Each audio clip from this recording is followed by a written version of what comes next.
In addition to bringing you the Thom Hartmann Program here on Free Speech TV and Video Media Online, we also have a whole set of ways you can interact with us and tools you can use to spread the word about the importance of democracy and the threats to it in our republic.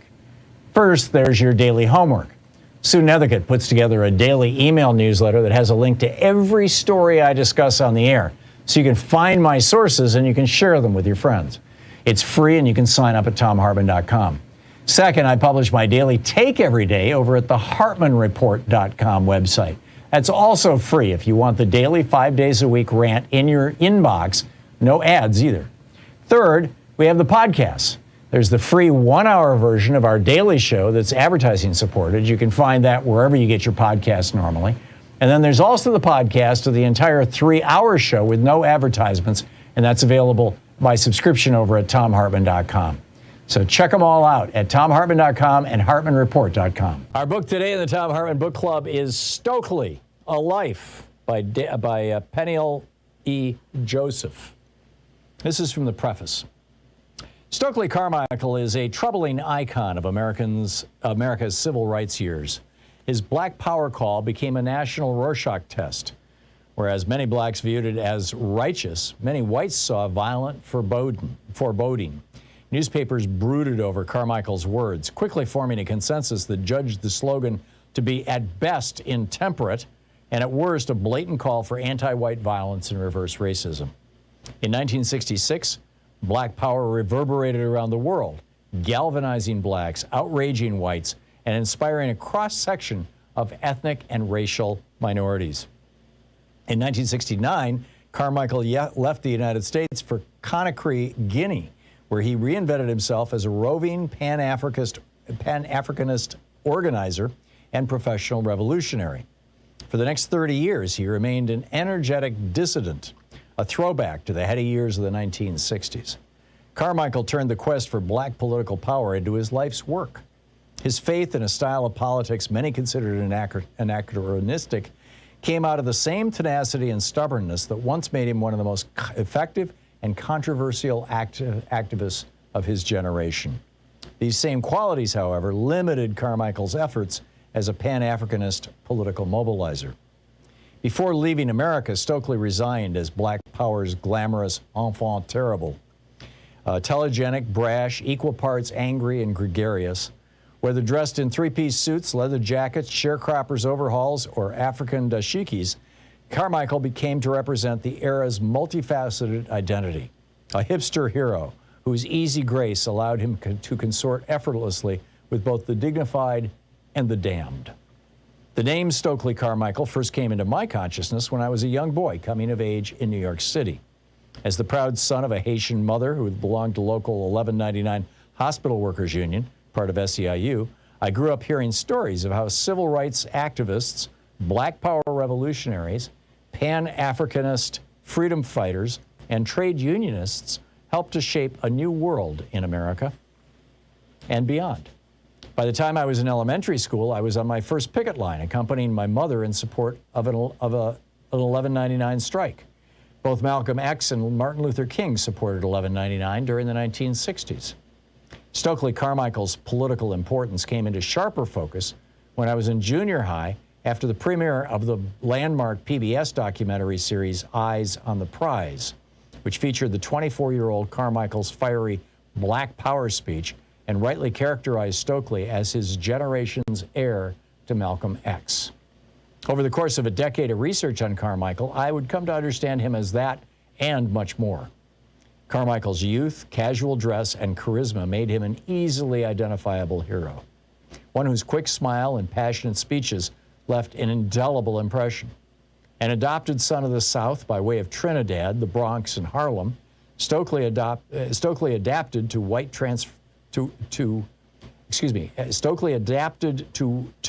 while transforming whatever environment he encountered. As a native New Yorker growing up in the city's tense racial climate of the 1980s, I found Carmichael's survival instincts appealing. As a young graduate student in Philadelphia, I had the opportunity to hear him speak and briefly met him afterward. He encouraged me to stay committed to the Black freedom movement, a struggle he defined as infinite. With his flowing African robes, gray hair, and white beard, he looked like a prince. And he had changed his name. He was no longer Stokely Carmichael. As Malcolm Little had become Malcolm X and later El Hajj Malik El Shabazz, Stokely had become Kwame Ture. It was a name that paid homage to his two African heroes, men who had been the first presidents of their countries, Ghana's Kwame Nkrumah and Guinea's Sekou Touré. Kwame Ture spelled the Guinean's name not as the French did, as white Europeans did, but as Arabs and Muslims did. Sekou Touré, S-E-K-U-T-U-R-E. As a college student, Carmichael helped transform America by organizing sit-ins, demonstrations, and voter registrations during the Civil Rights Movement's heroic years, a period that roughly encompasses the decade between the 1954 Brown v. Board Supreme Court decision, desegregation decision, and the 1965 Voting Rights Act, and has become enshrined in public memory through national holidays, films, commemorations, and monuments.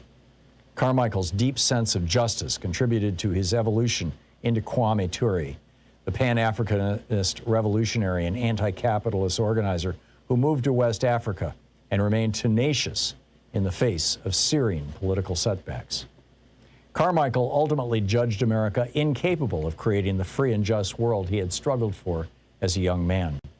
But despite living in Africa for the final 30 years of his life, Carmichael's legendary stature as a black power activist lingered even if many ignored his lasting contributions to civil rights struggles that included a bruising quest for the vote in the Deep South.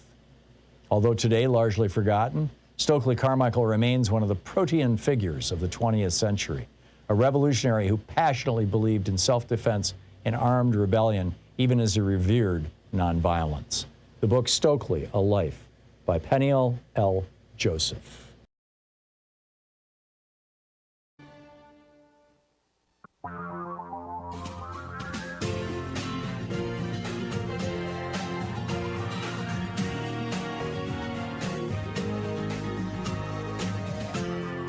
This is the Thom Hartmann Program. Hey, TGIF, Shabbat Shalom, Juma Mubarak, happy Friday. It's Anything Goes Friday, you and me for 3 hours. There's a lot to talk about. If you've been living under a rock and hadn't noticed, the Supreme Court just overturned the right to abortion. Clarence Thomas, in his concurring opinion, said that all of the cases where substantive due process is the lever used by the court to make the decision should also be overturned. That would include, and he specifically named 3 of them. That would include Obergefell, which legalized gay marriage, Lawrence v. Texas, which legalized sex between people of the same sex or the same gender, or however you say that. Let me get my list here. And Griswold. Griswold is Griswold v. Connecticut in the 1965 case that legalized birth control. Now, the 4th famous case that used substantive due process and the right of privacy to decide it, which Clarence Thomas did not mention, was Loving v. Virginia, which legalized interracial marriage. And I think the reason Thomas didn't mention that is fairly obvious, but it would fall also under this logic. So this is huge. This is absolutely friggin' huge. Right now, immediately, as of this minute, abortion is illegal. Total ban in Idaho, Utah, Wyoming, North Dakota, South Dakota, Texas, Oklahoma, Missouri, Arkansas, Louisiana, Mississippi, Alabama, Tennessee, Kentucky, and West Virginia. There are abortion limits. In other words, you can get an abortion within the first 6 weeks, the first 3 weeks, the first 9 weeks, the first 15 weeks. There are gestational limits in Arizona, Florida, Georgia, South Carolina, and Ohio. In Montana, Nebraska, Kansas, Iowa, Wisconsin, Michigan, Indiana, Pennsylvania, Virginia, and North Carolina, there are existing anti-abortion laws where we'll see, right? In some of these states, for example, in Michigan, Dana Nessel, the Attorney General, has said she will not prosecute abortion cases. But that may not stop a local prosecutor from going after abortion cases in Michigan. And, you know, the question is, and Michigan, Wisconsin, in fact, the legislatures of every single one of those states that I just named are in Republican hands, thanks to, you know, a 40-year effort by the right-wing billionaire network. And so whether they will be overturning those laws or not, even though many of those states have Democratic governors, Wisconsin, Michigan, and North Carolina certainly do, and Pennsylvania, time will tell. Abortion is now fully legal in Washington, Oregon, California, New York, Vermont, New Jersey, and it is mostly legal in Nevada, Colorado, New Mexico, Minnesota, Illinois, New Hampshire, Maine, and Massachusetts, and Delaware. There are some restrictions. So, I mean, it's an amazing time. This is absolutely historic. So there's that. And this is Dobbs v. Jackson Women's Health Organization is the name of the decision.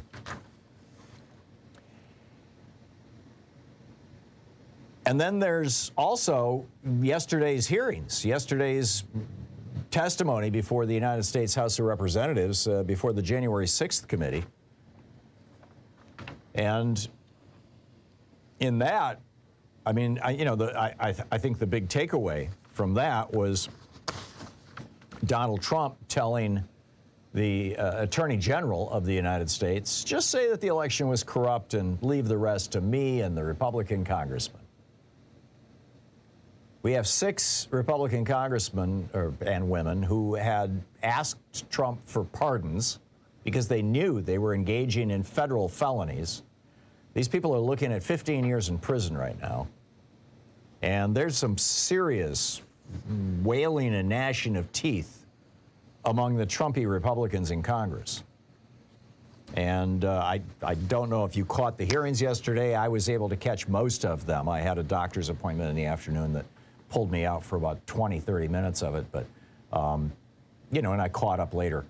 But it was, wow. It was breathtaking.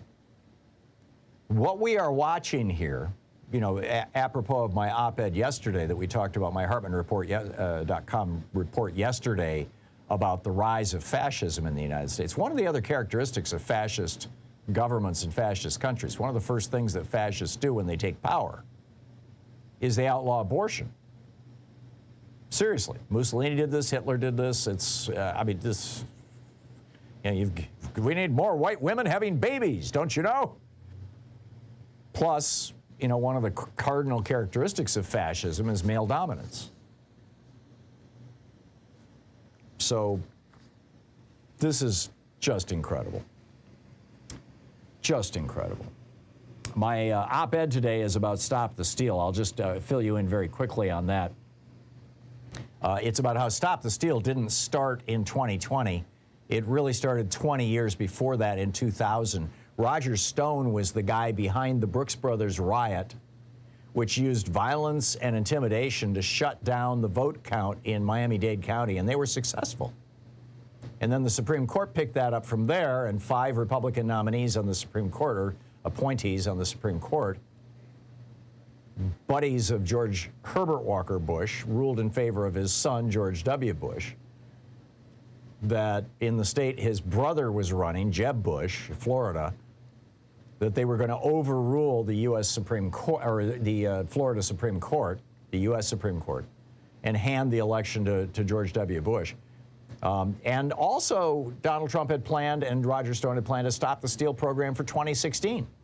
They had a website, stopthesteal.org. I've got links to it and copy from it. It's no longer up, but the Wayback Machine, the Internet Archive, has it. And I mean, it's just incredible. This was a 20-year project that culminated in Donald Trump trying to overthrow the election of 2020, run by Republicans. And when you add that to Richard Nixon committing treason to become president in '68 and Ronald Reagan committing treason to become president in 1980, it tells you a lot about what Republicans are willing to do to hold the White House. Why do they want to hold the White House? Why is that so important? Why are the billionaires who fund them so enthusiastic about this? Well, because once you get the White House, you get to appoint people to the Supreme Court. I mean, just look at what's happened today. So you can read that over at HartmannReport.com. It's titled "Stop the Steal Didn't Start in 2020. It was 20 years in the making." But it's kind of overshadowed by this decision by today's Supreme Court, which is absolutely breathtaking. So all that said, let's pick up your phone calls and have a 3-hour national town square here and talk about what we're seeing, what your thoughts are on it. Clay in Vicksburg, Mississippi. Hey, Clay, what's on your mind? Hi, Tom. Hey. Boy, they don't like Sharia law, but this is what they have now. Oh yeah. So I want to see every woman that's forced to carry an unwanted pregnancy to term to sue the lawmakers that made that happen for unnecessary pain and suffering, medical costs, mental, physical damage, etc. You can't do that because of this doctrine of sovereign immunity that says you can't sue lawmakers or people in government who are carrying out things that are part of the law. But I share your sentiment, Clay. I absolutely do. Clay, thank you for the call. Let me just add one note to this, then we got to hit a break. And that is that there are things that we can do. And I think it's really important that we not fall into despair or freak out around this. There are things we can do. Number one, if we can get 2 more Democratic senators and suspend the filibuster, we can put Roe v. Wade into law, assuming that we can hold the House. So the ability, the entire election, everybody's saying, oh, the election of 2022, this November, is going to be all about the economy. No, it's going to be about abortion, gay marriage, interracial marriage, the right to contraception. All of those things are on the chopping block right now. Congress can pass laws cementing all of those rights. But we've got to get 2 more Democratic senators, suspend the filibuster, restore our voting rights. There's so much that can be done. So, number one, we've all got to redouble our commitment to getting Democrats elected this fall, period. Even weak Democrats, even sleazy Democrats, I don't care. We've got to maintain control of the House and Senate, number one.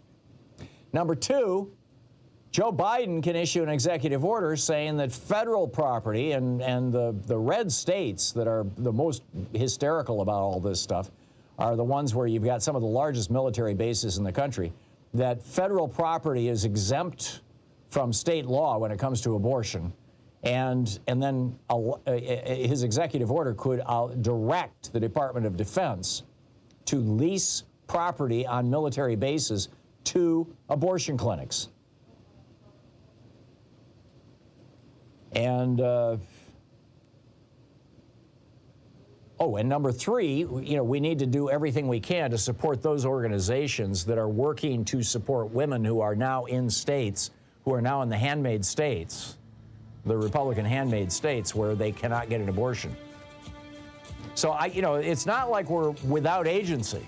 It's not like there's nothing we can do.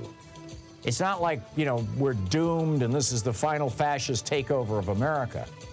That may be true if we lose the House and Senate this fall, but it's not true right now.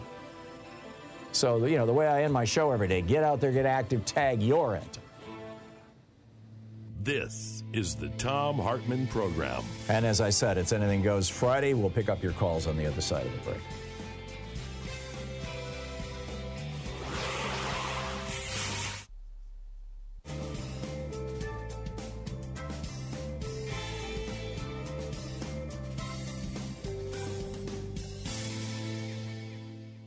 Welcome back. Kusai in Campo, California, watching us on Free Speech TV. Hey, Kusai, what's up?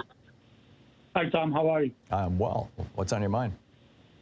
Well, do you think it's about time for a Democratic Party revolution against our, let's be honest, old and ineffective leadership, whether it's in the House or in the Senate? I think we have very effective leadership in the House. The House has passed over 200 pieces of legislation just in the last year and a half that have been, really substantial, great stuff. It has all died in the Senate. So yeah, I would like to see Chuck Schumer replaced as the Democratic leader in the Senate. I would like to see him replaced by somebody who's got some courage. Elizabeth Warren, Sheldon Whitehouse, Jeff Merkley. I mean, there's some real fighters there.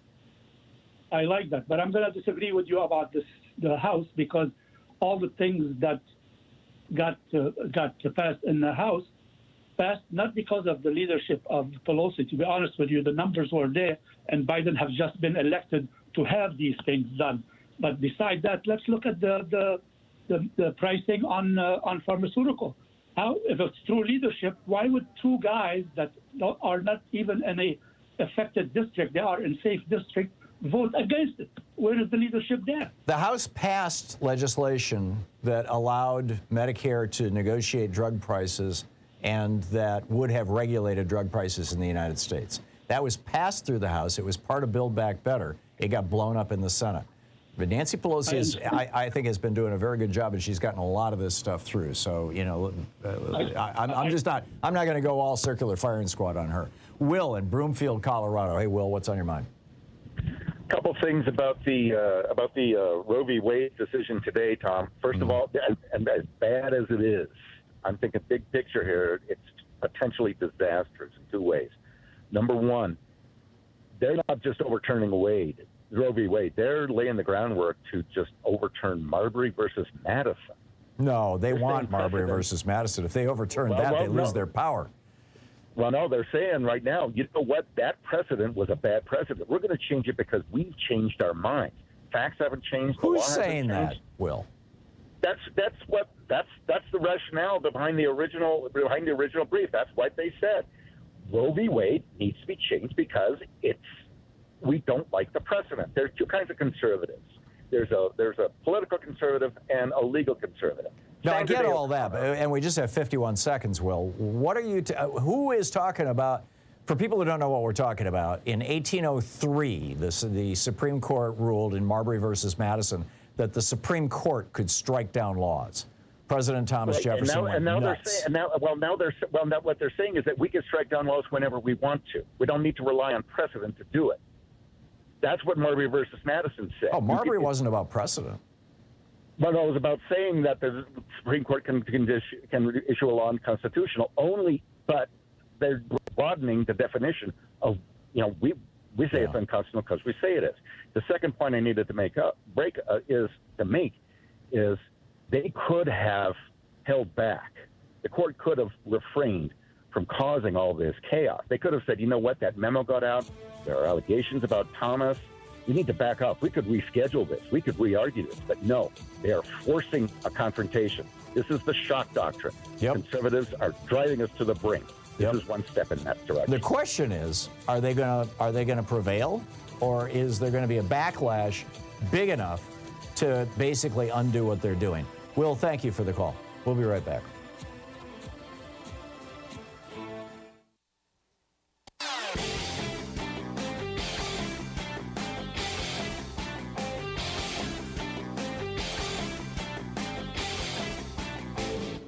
Missed my opening rant today? It's usually published over at HartmannReport.com, where you can read it and share it with your friends for free. Check it out, HartmannReport.com. Back in 1981, the first year of the Reagan presidency, one of our two senators from Oregon here, Mark Hatfield, wrote an op-ed for the Oregon Territory newspaper about the new right, about this whole movement that had seized the Republican Party. And in it, he called them out for escalating nuclear arms, for opposing the Equal Rights Amendment, for opposing abortion, for supporting school prayer, and for their argument that if you weren't on their side, you were not patriotic. He also goes into a long rant about how they're exploiting religion for political purposes, and he thinks it's damaging Christianity as well as America. And then finally he says, finally, persistent threats of racism lie directly below the surface of new right ideology. And then he goes into this whole rant about that. it's really extraordinary how, what Reagan was doing is coming back into vogue. I got a whole video about the whole thing over at thomhartmann.com. Check it out. And welcome back. Picking up your calls, Jim in Everett, Washington. Hey, Jim, what's up? Hey, Tom, how you doing? I just wanted to share a story about a personal conversation I had with Anthony Kennedy when he was sitting on the Supreme Court. It was I was at a conference and he was one of the keynote speakers, right? And so sat down to lunch, and he literally sat down at the table next to me, and we started this conversation. And 2 weeks earlier, he had written the opinion on gay marriage, right? And I said to him, I was very much in favor of that. I really admired what he had done and blah, blah, blah. And I said, but the opinion that I really hated was Citizens United. And he said, well, I wrote that one too. I was not aware. I didn't recall that. Well, anyway, he played a part in it, yeah. Yeah, well, I said to him that, God, that's like devastating to democracy. It takes, all the power away from individuals and their vote. And he said, his response to that was, well, there is a simple way to address that. And I said, oh, what is that? And his response was, regulate. Right. Congress can pass laws regulating money in politics. Yeah, I said, right, exactly. And I said, but the problem is that it's the Congress that's getting all the money. Why would they regulate away from getting all that money, And it was about that time he decided that his lunch was much more interesting than me, and that was the end of the conversation. Right. But the point was that it just showed what a bubble these guys live in. I mean, he thought that, the Congress was going to regulate their own bribery, the donation, right? Their own bribery away, So it was just unbelievable, But see, actually, there was an attempt to do that. The bill or the For the People Act, which passed the House of Representatives. Nancy Pelosi did an amazing job with that thing, and it got past the House of Representatives and got all the way to the Senate. And if they, if Sinema and Manchin had not blown it up, that For the People Act actually reversed much of Citizens United. It put limits on dark money. I mean, it was a huge, a substantial, a meaningful piece of legislation, and which is why all 50 Republicans opposed it, because it would have enhanced and strengthened democracy. And these guys are not about democracy. Fascists don't like democracy. They're all about minority rule. Right. My belief is that conservatives have always been against democracy from, the time when the American Revolution, the Tories... From the days of John Adams. Yes. Right. The Tories were the conservatives. Those were the ones who wanted to keep the king. The Federalists, actually. John Adams, in his correspondence with Jefferson, was going on and on about how women shouldn't vote and people who didn't own land shouldn't vote. Mm-hmm. Yeah. I mean, he was our second president. They have a long history. Right. They have a long history of being against democracy. So I'm with you. Well, thanks, Tom. Yeah, good talking to you, Jim. Thank you for the call. And thanks for listening to KSER. It's 27 minutes past the hour. We'll continue our conversation. It's our town square here, our progressive town square, the Thom Hartmann Program on Anything Goes Friday, taking your calls, whatever you'd like to talk about. Obviously, this Roe v. Wade decision is, or Dobbs is at the top. You're listening to the Thom Hartmann Program. Call 202-808-9925. But there is so much going on right now. We'll be right back with your calls.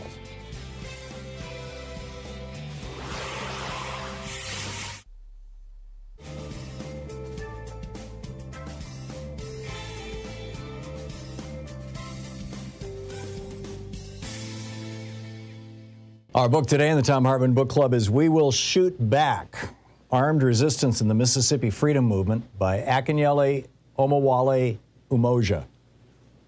This is from the introduction. My father was born in 1915 to a sharecropping family in the Bolivar County village of Alligator in the Mississippi Delta. Dad told me stories about Mississippi when I was growing up in Compton, California. These stories were full of examples of white terrorism and intimidation. One story I heard invoked mixed feelings of fear and pride. My father remembered seeing a black man hanging from a Delta water tower, apparently after being lynched by white supremacists.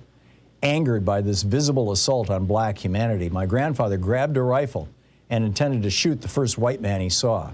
My father, his siblings, and my stepfather tackled my grandfather and disarmed him.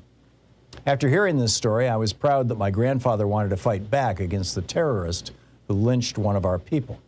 On the other hand, I understood the fear in the hearts and minds of my father, uncles, and grandmother as they visualized the retaliation that would have been inflicted on my family if my grandfather had carried out his plans.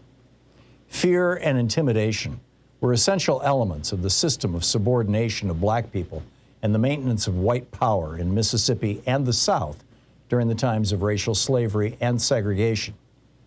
White supremacist violence was the primary cause of fear and intimidation. The primary social function of this violence was to maintain white political and economic power and the color line during segregation. My grandfather would have most likely been a lone warrior on the day he was disarmed by his loved ones. His anger overcame his fear and motivated him to fight back to confront the perpetrators of that lynching. This book is about black people in Mississippi who picked up guns or other weapons and decided to use force to fight back against those who would deny their human rights and dignity. Ultimately, the black freedom struggle in Mississippi and the South was a fight to overcome fear. Blacks overcame fear and asserted their humanity through a variety of tactics. This story documents the role that armed resistance played in overcoming fear and intimidation and engendering black political, economic, and social liberation. The central argument in We Will Shoot Back, Armed Resistance in the Mississippi Freedom Struggle, is that armed resistance was critical to the efficacy of the Southern freedom struggle and the dismantling of black disenfranchisement. Intimidation by white supremacists was intended to bring fear to the black population and its allies and sympathizers in the white community. To overcome the legal system of apartheid, black people had to overcome fear to present a significant challenge to white domination. Armed self-defense had been a major tool of survival in allowing some black Southern communities to maintain their integrity and existence in the face of white supremacist terror. By 1965, armed resistance, particularly self-defense, was a significant factor in the effort made by the sons and daughters of enslaved Africans to overturn fear and intimidation and develop different political and social relationships between black and white Mississippians.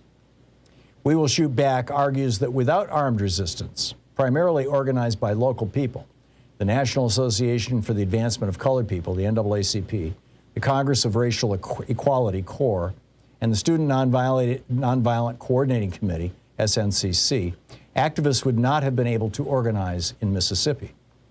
After organizing by SNCC and CORE, armed resistance served as a complement to self-proclaimed nonviolent organizers and organizations from 1961 through 1964. By 1965, armed self-defense and militant rhetoric was chosen by a growing number of Mississippi human rights activists as the alternative to the nonviolent tactics and posture of the early 1960s. This study argues that a tradition of armed resistance existed in the culture of Southern blacks that produced a variety of organizational forms to respond to the necessity of protecting black communities, their leaders, allies, and institutions. The way armed resistance was organized varied in different stages of the freedom struggle in Mississippi. Armed self-defense tended to be informal and loosely organized by community activists and supporters from the 1950s through 1964 in Mississippi. After 1964, paramilitary groups with a specific chain of command and discipline emerged in some Mississippi communities and movement centers. The open advocacy of armed resistance and the abandonment of the rhetoric of nonviolence also became the common practice of movement spokespersons after 1964. I completed my dissertation titled Eye for an Eye, the Role of Armed Resistance in the Mississippi Freedom Movement in 1996. The question of armed resistance in the Southern black freedom struggle was underdeveloped in previous literature. Eye for an Eye and other works have turned the tide on the historiography of the civil rights movement with respect to the question of armed resistance in the Southern black freedom struggle. Historian Emily Crosby has pointed out the importance of local studies of the civil rights movement, revealing the role of armed self-defense in a way that was ignored by previous literature that emphasized a national top-down narrative. The book is We Will Shoot Back, Armed Resistance in the Mississippi Freedom Movement by Akanyele Omowale Umoja.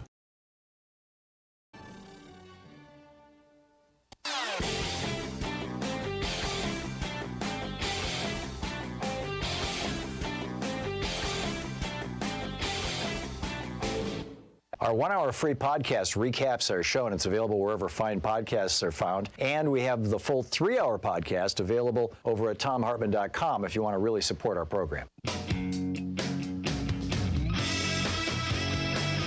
Welcome back. Let's keep in mind Roe v. Wade can be put into federal law. The anti-abortion laws of all these various states that are doing this can be overturned, can be overruled by federal law. Federal law is supreme in the United States. It's called the Supremacy Clause in the Constitution. This does not have to stand. All it takes is a large enough Democratic majority in the House and Senate, and we can do this. And we have an opportunity to accomplish that, to achieve that majority this fall. Freedom. The freedom to choose whether to have a child or not. The freedom to choose to live in a community where you're not at risk of gun violence. That freedom was ripped away from 7 states yesterday. Freedom is on the ballot this fall. And we have to get everybody we know registered to vote. We have to make sure everybody we know turns out to vote this fall. We have to absolutely raise holy hell about this. This is or could be a major actually, this is a major turning point for America. If you go back to Strauss and Howe's book, The Fourth Turning, you know, every 80 years, America goes through some sort of a paroxysm, a cataclysmic confrontation, and then a big change.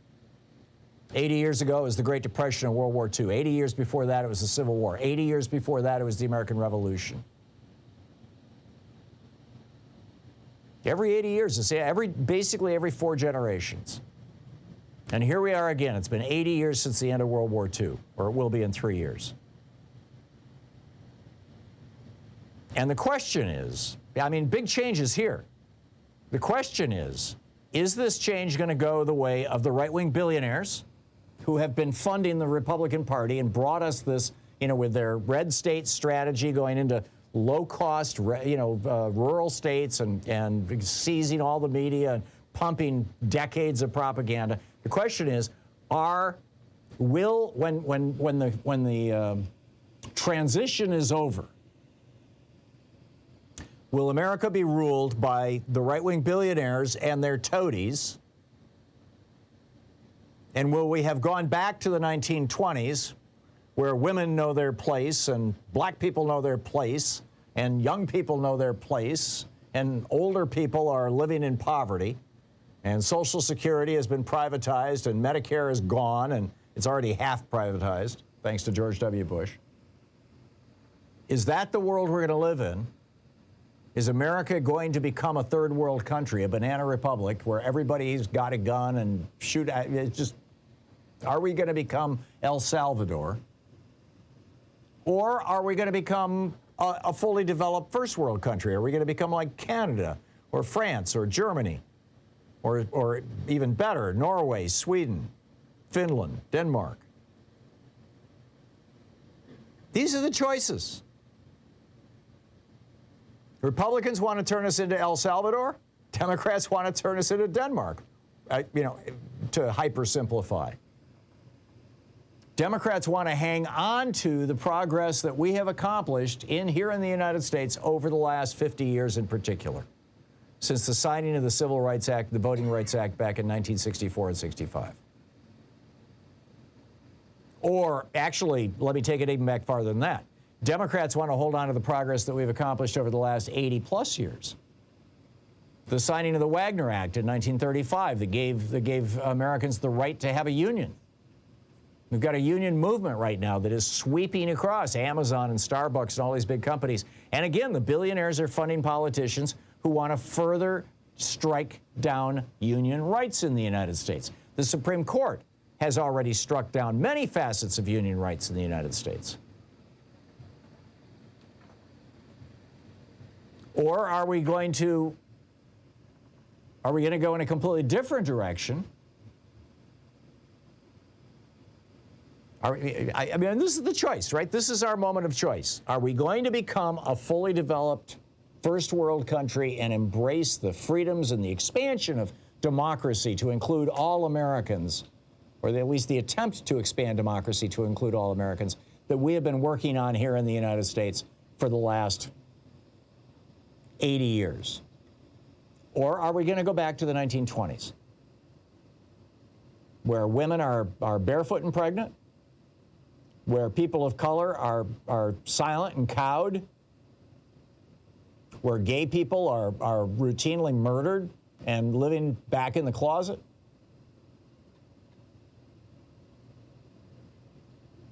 Where, you know, drive-by shootings and are just commonplace? Which is it?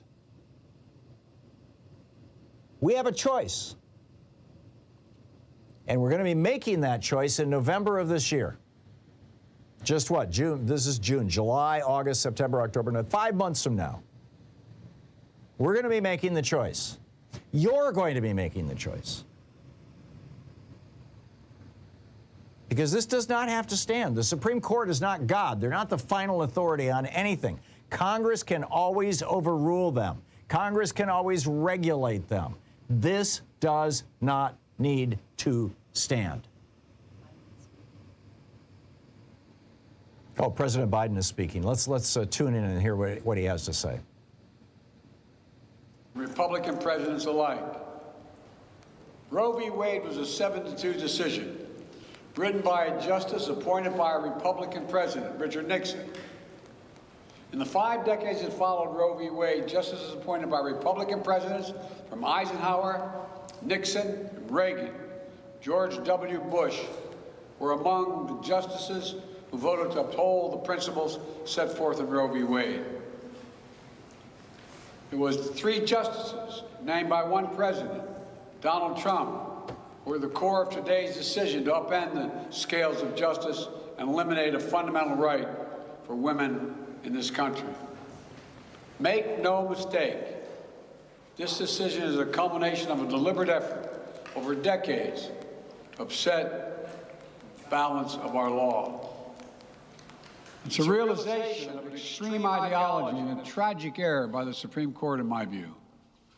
The court has done what it has never done before, expressly take away a constitutional right that is so fundamental to so many Americans that had already been recognized. The court's decision to do so will have real and immediate consequences.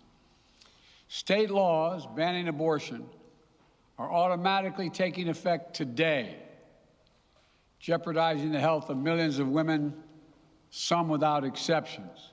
So extreme that women could be punished for protecting their health. So extreme that women and girls were forced to bear their rapist's child. With the child a consequence. It just stuns me. So extreme that doctors will be criminalized for fulfilling their duty to care. Imagine having a young woman have to carry the child of incest as a consequence of incest. No option. Too often the case, the poor women are going to be hit the hardest. It's cruel. In fact, the court laid out state laws criminalizing abortion that go back to the 1800s as rationale. The court literally taking America back 150 years. This is a sad day for the country, in my view. But it doesn't mean the fight's over. Let me be very clear and unambiguous. The only way we can secure a woman's right to choose, and the balance that existed, is for Congress to restore the protections of Roe v. Wade as federal law. No executive action from the president can do that. And if Congress, as it appears, lacks the votes to do that now, voters need to make their voices heard. This fall, we must elect more senators and representatives who will codify women's right to choose into federal law once again. Elect more state leaders to protect this right at the local level. We need to restore the protections of Roe as law of the land. We need to elect officials who will do that. This fall, Roe is on the ballot. Personal freedoms are on the ballot. The right to privacy, liberty, equality, they're all on the ballot. Until then, I will do all of my power to protect a woman's right in states where they will face the consequences of today's decision. While the court's decision cast a dark shadow over a large swath of the land, many states in this country still recognize a woman's right to choose. So, if a woman lives in a state that restricts abortion, the Supreme Court's decision does not prevent her from traveling from her home state to the state that allows it. It does not prevent a doctor in that state from treating her. As the Attorney General has made clear, women must remain free to travel safely to another state to seek care they need.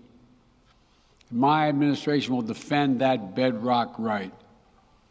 If any state or local official, high or low, tries to interfere with a woman's exercising her basic right to travel, I will do everything in my power to fight that deeply un-American attack.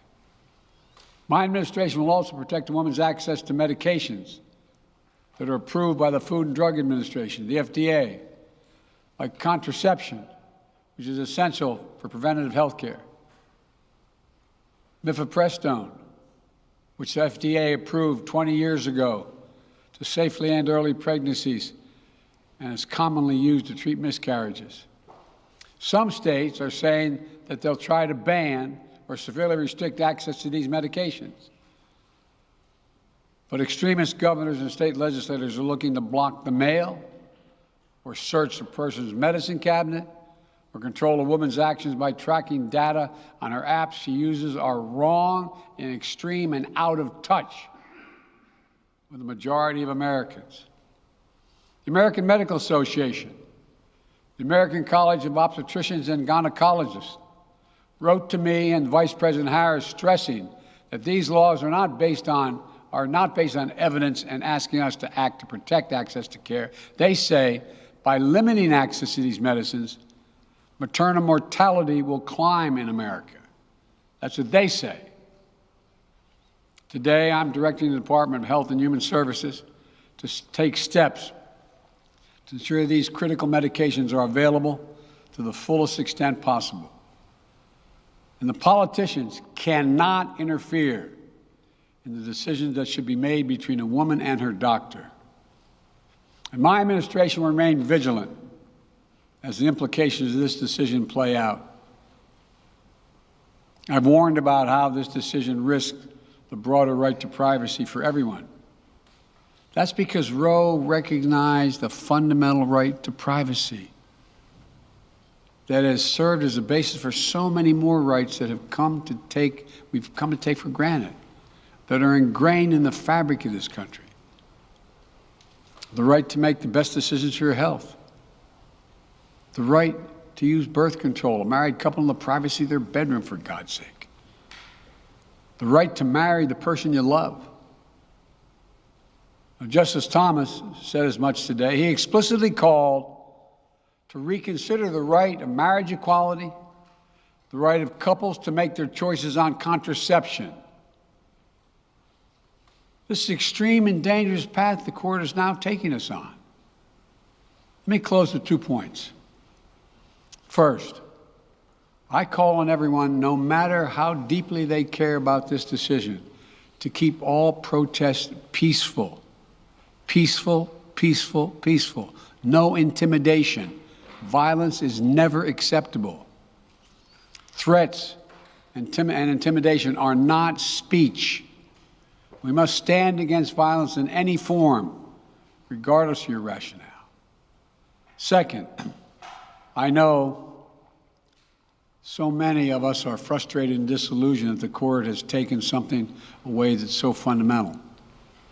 I know so many women are now going to face incredibly difficult situations. I hear you.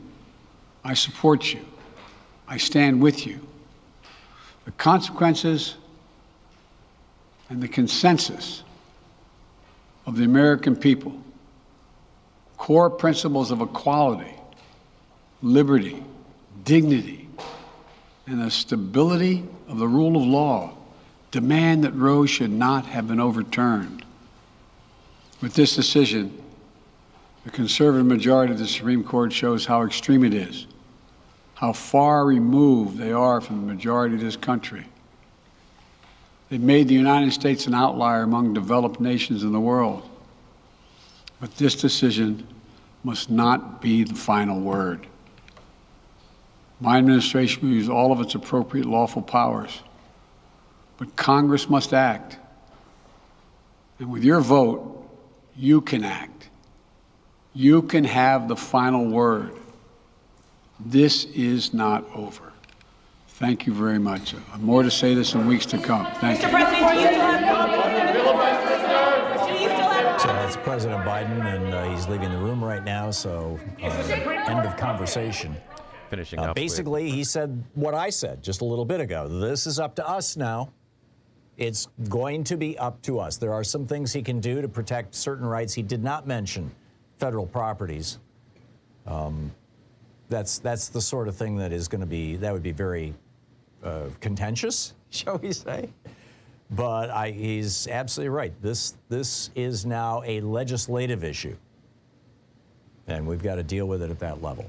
So, picking up your phone calls, Jay in Detroit, Michigan. Hey, Jay, how's my old stomping grounds? We're all a little stunned at everything that's going on, I can imagine. This morning, just like everybody else. But I just called to say this is going to be a long, fought-out fight that will take me into my old age. I'm 50. And I am just having a problem with our ability to acquiesce and get in these attack positions and say how we're going to protest and how we're going to stop this and how this can be legislatively. They're trying to undo the very democratic process, and we're talking about how we're going to respond to this unelected Supreme Court imposing their religious views on the rest of the country. And which, by the way, they just amplified don't day care. before yesterday by saying that governments have to give money to religious schools. Correct. And to me, I think that President Biden is just a little too hesitant to use the power of the imperial presidency. I feel that this is a national emergency, that you've got 150 million Americans. If you only just count the women on one side of this who don't have control of their body. And to me, that's a national emergency worthy of removing these 5 justices from their office. Yeah, the president doesn't have that power, revoking- Jay. The only way that those justices can be removed is by impeachment. Now, I do think that Democrats need to put at the top of their agenda for 2023, if we can expand our majority in the Senate and hold the House, we need to put at the top of our agenda expanding the Supreme Court. But while women's rights weigh in the balance and we're talking about the appropriate or feasible action, they take advantage of us. They take advantage of our need to follow rules while they go on and impose their own religious views. I mean, the Constitution is rife with language that talks about the separation of church and state. And they just went ahead and imposed Roman Catholic law on the rest of the country. It's unacceptable. I agree it's unacceptable, Jay, but there is no easy answer here other than taking political power.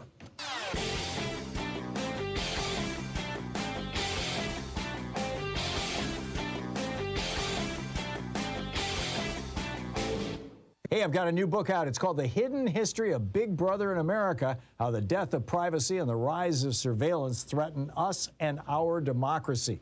Available wherever you find fine books. Back during World War I under President Wilson, we had a windfall profits tax on war profiteers, essentially, of 95% above their normal profits. You were allowed to make your normal profits, but when you started making more than that, 95% tax on that income. President Franklin Roosevelt revisited the exact same thing, windfall profits tax, during World War II, saying he didn't want this war to produce any new war millionaires. During the Korean War, Dwight Eisenhower had a windfall profits tax. During the echo of the fall of the Shah of Iran, when all the Iranian oil was taken off the marketplace and the price spiked, President Ronald Reagan imposed a windfall profits tax on the oil and gas industry to stop exploitation of that. Now we have Senator Bernie Sanders in the Senate and Ed Markey as well, along with him, and Representative Jamal Bowman in the House, saying, let's do the same thing now. There's a whole video about it over at thomhartmann.com. Check it out. And welcome back. Picking up in addition to bringing you the Thom Hartmann Program here on Free Margie in Wisconsin Rapids, Wisconsin. Hey, Margie, what's up? First of all, I am so angry I can barely speak. I'm going to try. And I'm angry at people who don't realize how big this decision is. Because today, all health care for women who are pregnant or may become pregnant is on the line.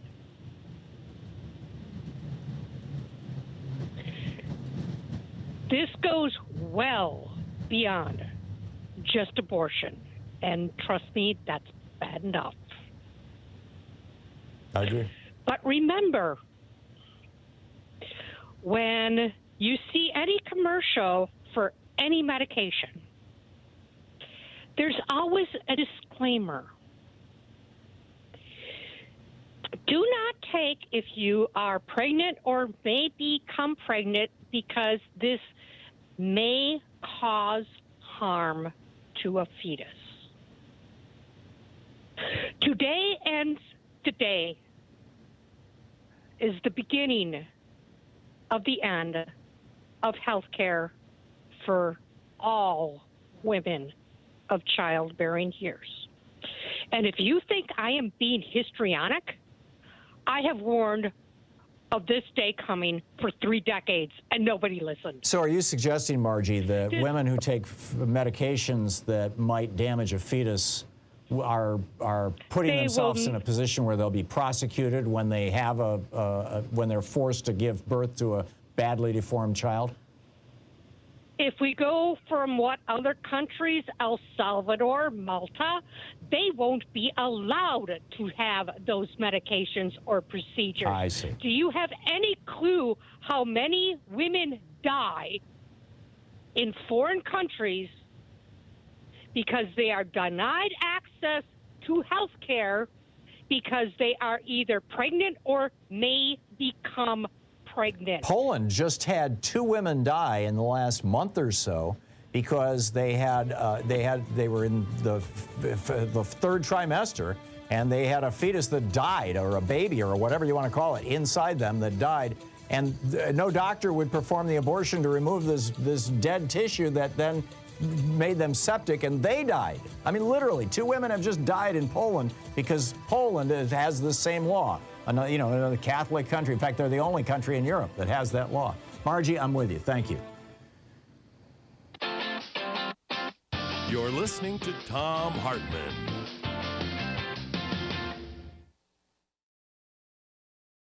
In addition to bringing you the Thom Hartmann Program here on Free Speech TV and Video Media Online, we also have a whole set of ways you can interact with us and tools you can use to spread the word about the importance of democracy and the threats to it in our republic. First, there's your daily homework. Sue Nethercutt puts together a daily email newsletter that has a link to every story I discuss on the air, so you can find my sources and you can share them with your friends. It's free, and you can sign up at thomhartmann.com.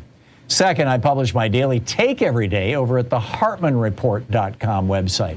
That's also free if you want the daily 5 days a week rant in your inbox. No ads either. Third, we have the podcasts. There's the free 1-hour version of our daily show that's advertising supported. You can find that wherever you get your podcasts normally. And then there's also the podcast of the entire 3-hour show with no advertisements, and that's available by subscription over at thomhartmann.com. So check them all out at thomhartmann.com and hartmannreport.com.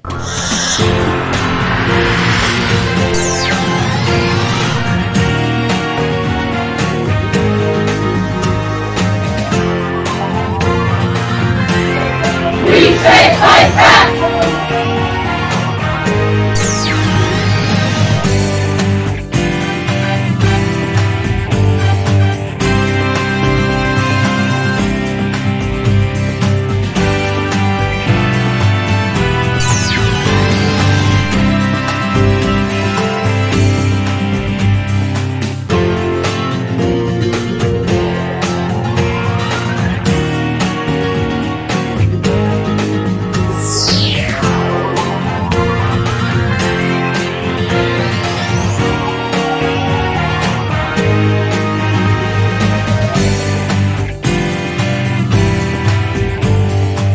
Our book today in the Thom Hartmann Book Club is We Will Shoot Back, Armed Resistance in the Mississippi Freedom Movement by Akinyele Omowale Umoja.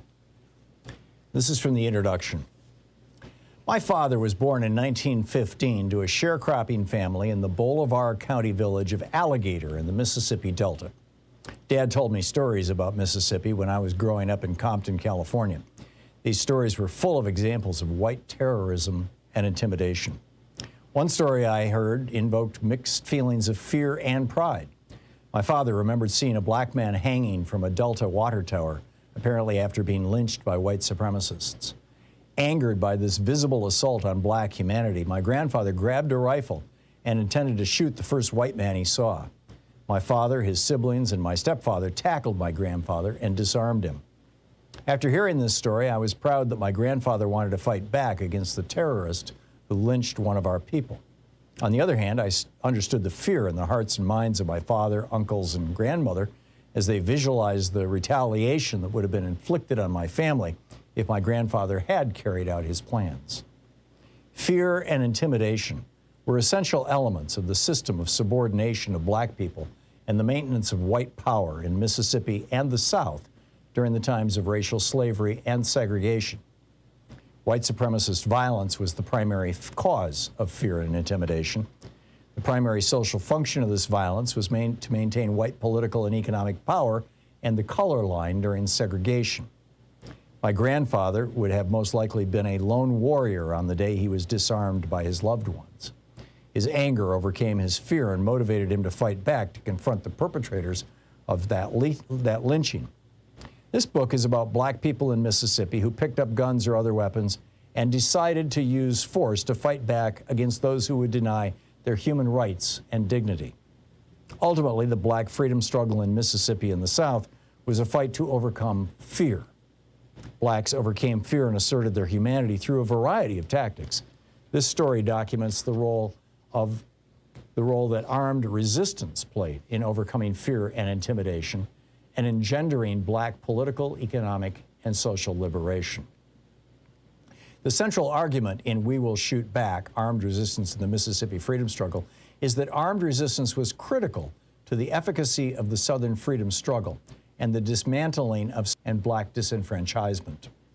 Intimidation by white supremacists was intended to bring fear to the black population and its allies and sympathizers in the white community. To overcome the legal system of apartheid, black people had to overcome fear to present a significant challenge to white domination.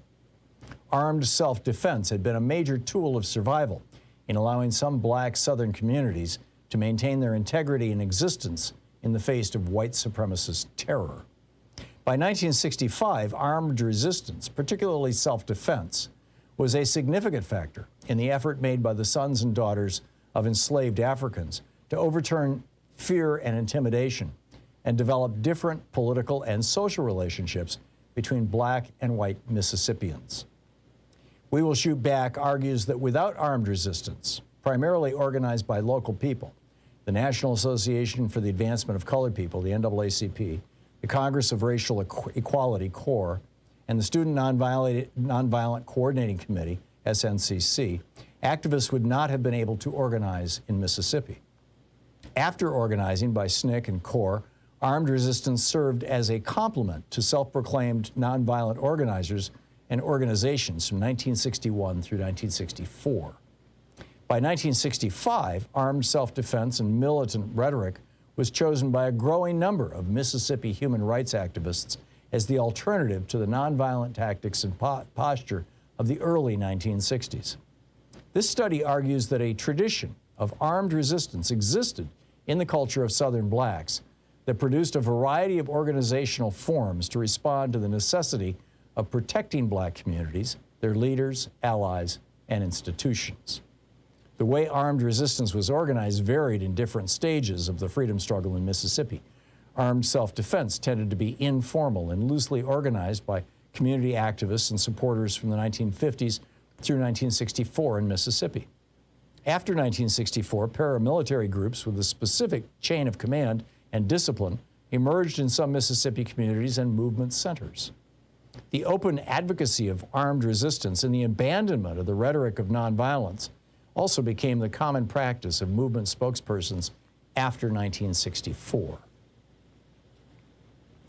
I completed my dissertation titled Eye for an Eye, the Role of Armed Resistance in the Mississippi Freedom Movement in 1996.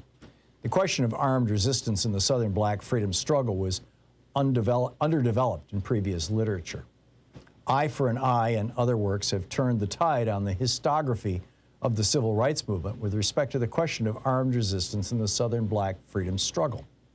Historian Emily Crosby has pointed out the importance of local studies of the civil rights movement, revealing the role of armed self-defense in a way that was ignored by previous literature that emphasized a national top-down narrative. The book is We Will Shoot Back, Armed Resistance in the Mississippi Freedom Movement by Akanyele Omowale Umoja.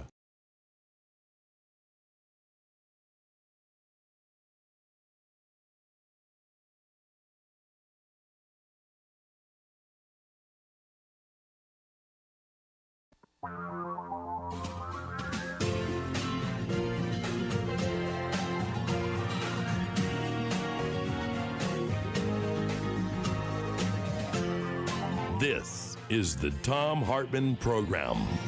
Welcome back. 6 minutes past the, well, it's the beginning of the hour. Yes, it's muscle memory here. Years and years of doing radio. Do a time check. Okay, let's pick up our conversations. We've got a couple of hours here to breathe and discuss and figure out and all that kind of stuff. Nicholas in San Cristobal, Mexico. Hey, Nicholas, your thoughts on the day? Thomas, hello again, Thomas.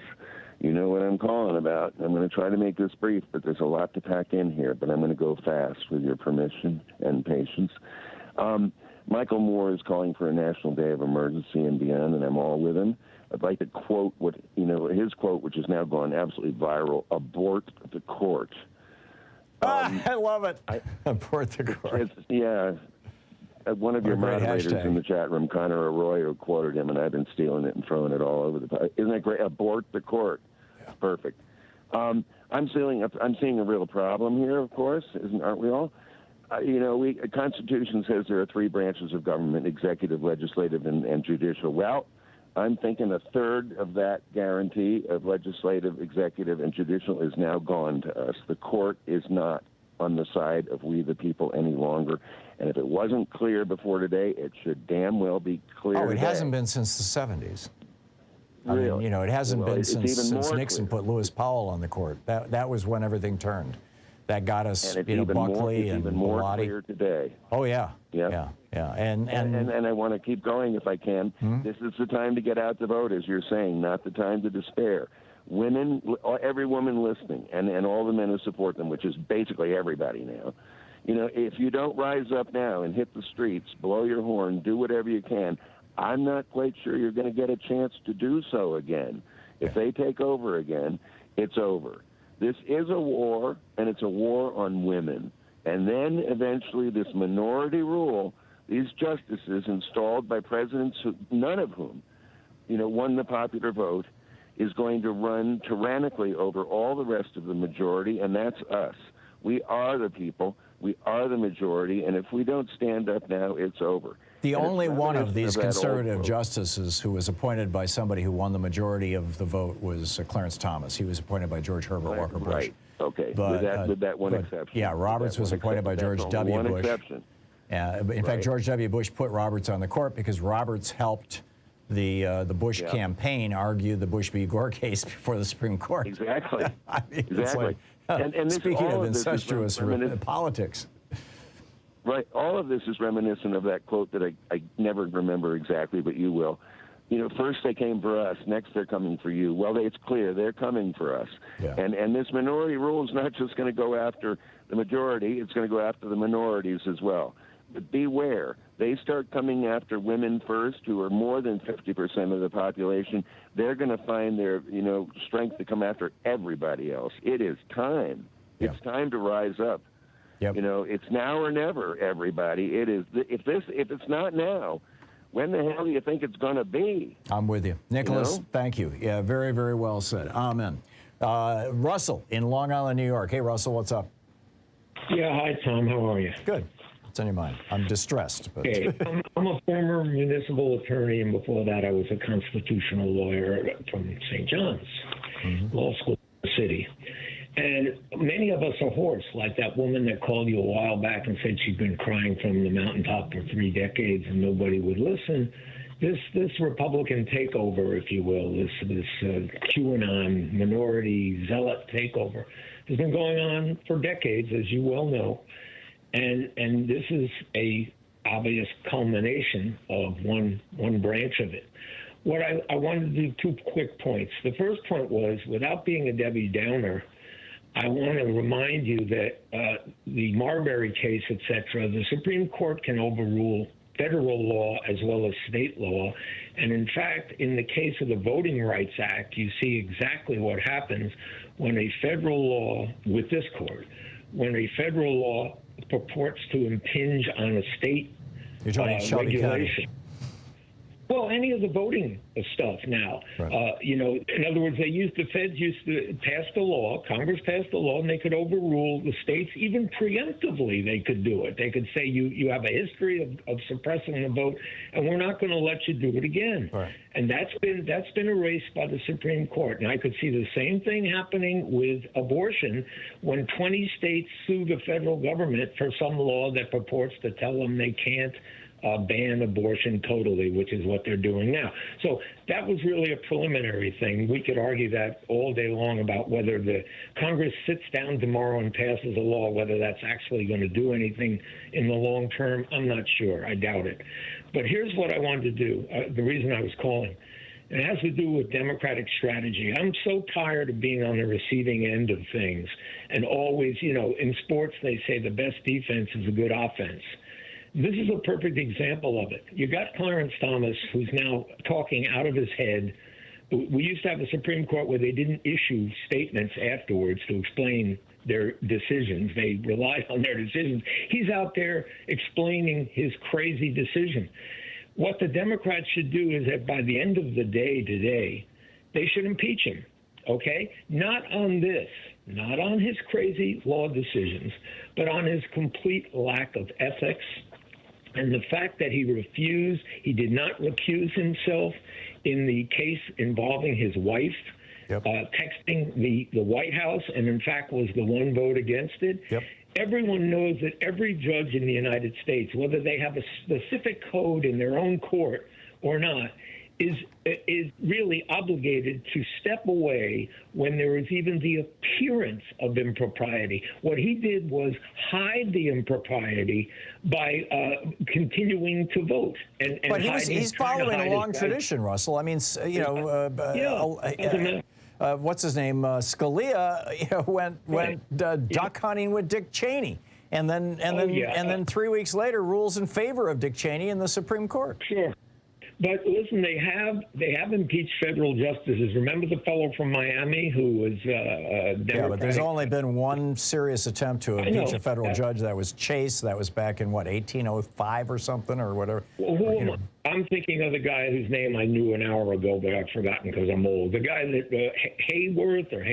there was a guy from the Florida federal courts who got impeached, and then he went and ran for state office. Right, but he was on an appeals court. Right. Okay. Not SCOTUS. But my point was this: before the end of the day, the Democrats, both judiciary committees, should announce that they're going to hold hearings on the ethics charges against this man. I agree. He should be impeached. 100 Democrats should sign that motion for impeachment. And frankly, although I know this won't happen because I think the Republicans won't do it, on the 1-6 committee, they should subpoena what's her name, his wife, Ginny. Whatever her name, Ginny. They should subpoena her, and if she doesn't come, they should recommend her for prosecution. You have to. Between now and November, the Democrats have to be on the offensive, like they are on television this week. I agree. This is what you got to do. Hit back where they don't expect it. Hit hard. Yeah, I'm absolutely with you, Russell. I'm absolutely with you. And I think that there would be broad support across the country.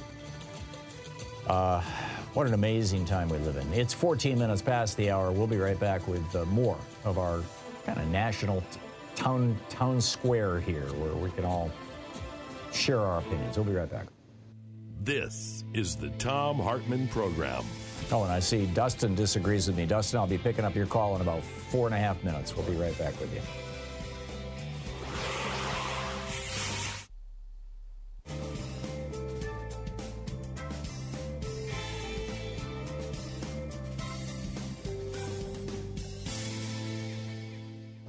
And welcome back, Kenyatta in Los Angeles. Hey, Kenyatta, your thoughts? Well, I wanted to say that the happiest man in the world today is a man named Donald Trump. And, you know, he wrote 2 books. I'm sure you're familiar with them. Well, Donald Trump couldn't probably string together enough sentences to form a small paragraph, but the point is his name is on them. And they're called The Art of the Deal, which everyone has heard of. And the second one that most people forget was called The Art of the Comeback. Mm-hmm. You see, Donald Trump doesn't have to come back, Tom. Donald Trump never left. And don't you think he doesn't understand this? When he appointed Gorsuch, Kavanaugh, and Barrett to the court, that was his way of making sure that he stayed politically immortal and he was going to have influence. Further, let me tell you something. I don't think he's going to run in 2024.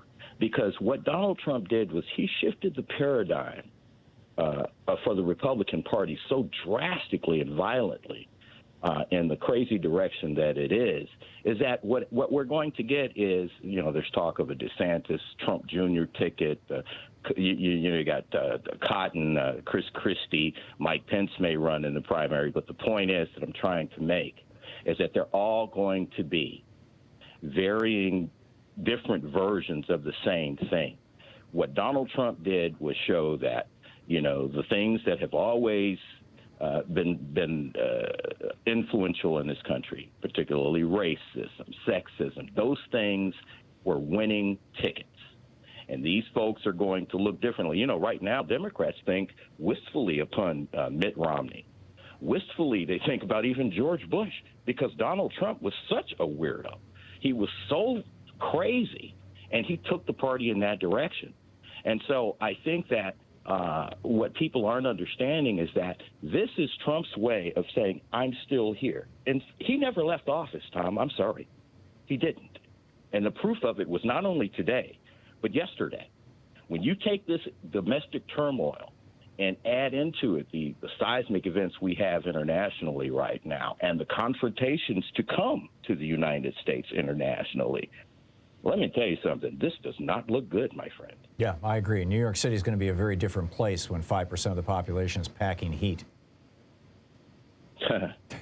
Well, and then throw into the fact, and I mentioned this to you not long ago, that we're looking at 1st of July, a longshoreman strike on 44% of the goods coming on the West Coast coming into the country. I went to the store a couple of days ago, and there was actually a section in where there are normally frozen foods like, you know, Tucker Carlson, Swanson dinners. It was completely empty. Not that I wanted one of the Carlson's dinners. That's my point. It was completely empty. Where there's infant formula, oddly enough, when we're talking about abortion, well, these women are going to have these kids. What are they going to feed them? Yeah. I'm sorry. When you had spoken earlier, are we going to go back to the 1920s?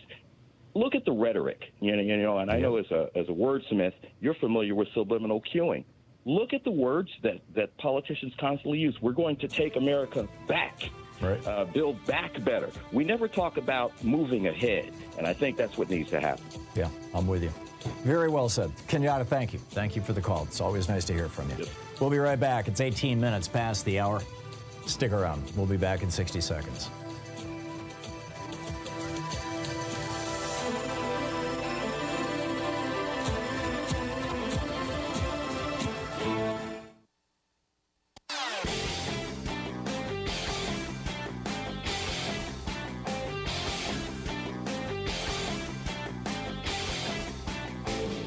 Change starts with you. You can be calling your Democratic or Republican representatives to let them know what you think by calling 202-224-3121. It's the Capitol switchboard. It'll get you right through to them. Welcome back. 19 minutes past the hour. Dustin in Wichita, Kansas. Hey, Dustin, what's on your mind today? It says here you disagree with me. And forgive me for not putting you at the front of the line. Usually I catch those, but I missed that. What's up? No, it's all right. I don't mind, and I do like hearing other people's opinions. But honestly, this is actually a win for women's rights. The overturn of Roe v. Wade. Because think about it. If someone is aborted, they could have been a boy or a girl, and that girl who could have grown up and been a politician, she doesn't have that right anymore. And now, and if I had married somebody else, I might have had different children. And if my parents had married somebody else, they might not have had me. And what the hell does that have to do with anything? Because abortion is just evil, man. Well, it is for you. Killing babies. Yeah, no, you're not killing babies. You're killing fetuses and zygotes. And no, when it becomes a baby, when something is able to live outside the womb, Dustin, it generally cannot be aborted. It's illegal in the United States, and it has been forever, to abort babies. Okay, so how about in New York and these other left-leaning states where you can have an abortion, where you could have had an abortion, thank goodness it can probably not be overturned, where you could have an abortion seconds before birth. Is that not wrong? It's illegal. It has always been illegal. Dustin, if you believe that kind of BS rhetoric, you are listening to people who have been lying to you.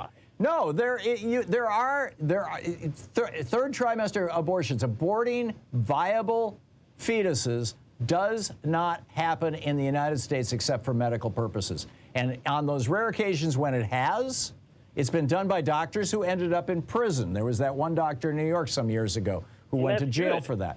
But the bottom line is that what you're arguing and what these so-called right-to-life fools have been trying to spread around for years and years with their god-awful pictures and their lies, it doesn't happen in the United States. Right-to-life fools?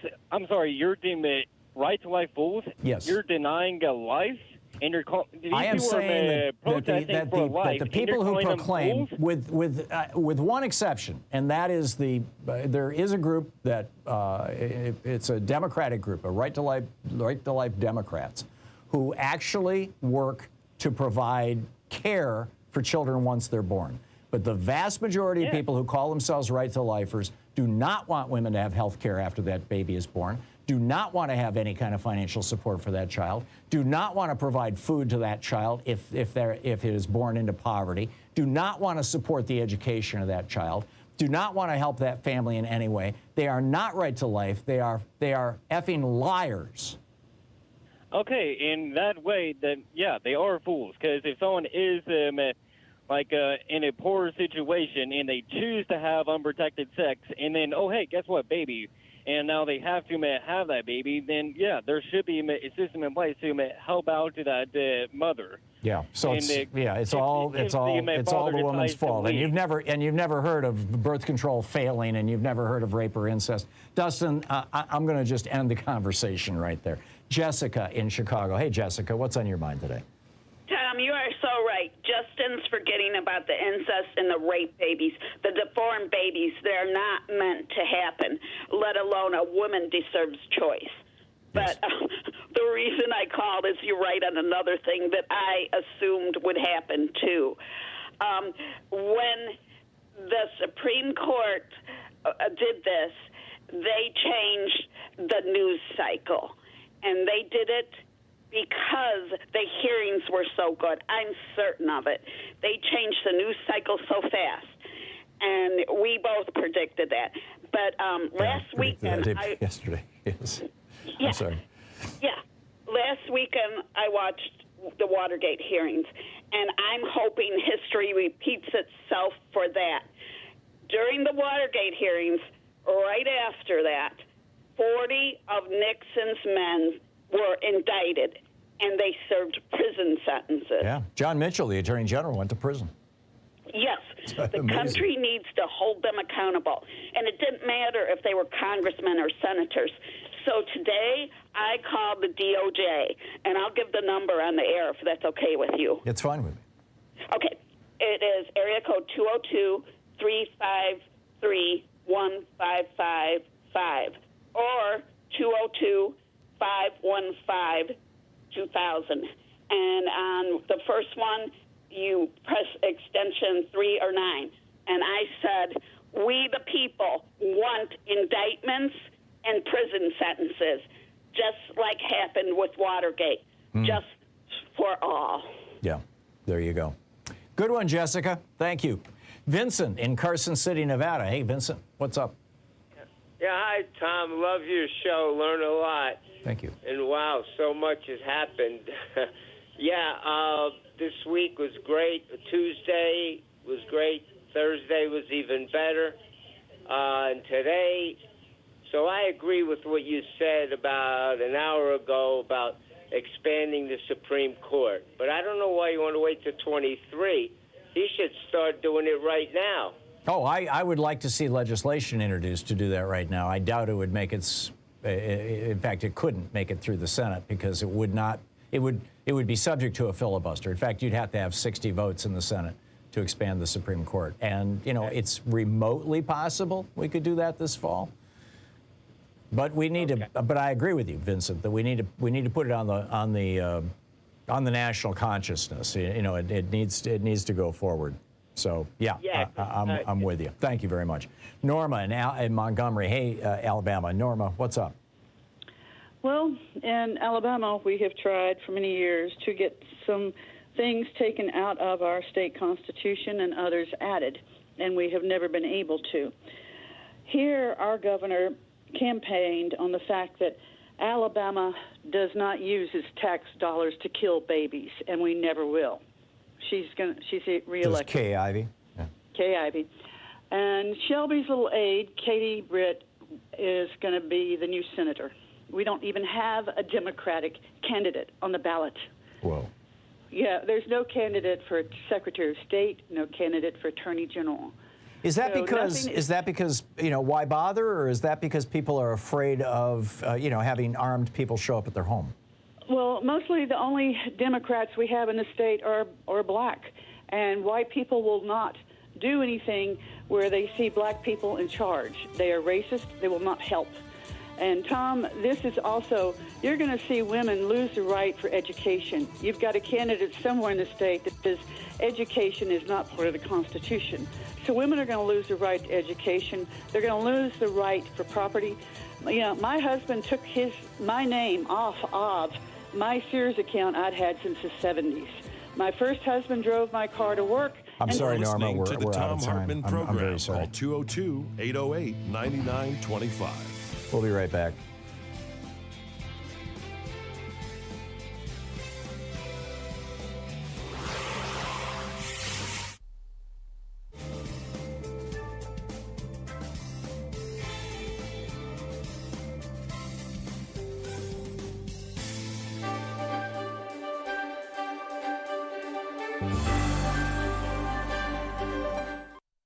Our book for the Thom Hartmann Book Club today is A Nation Forged by Crisis, A New American History by Jay Sexton.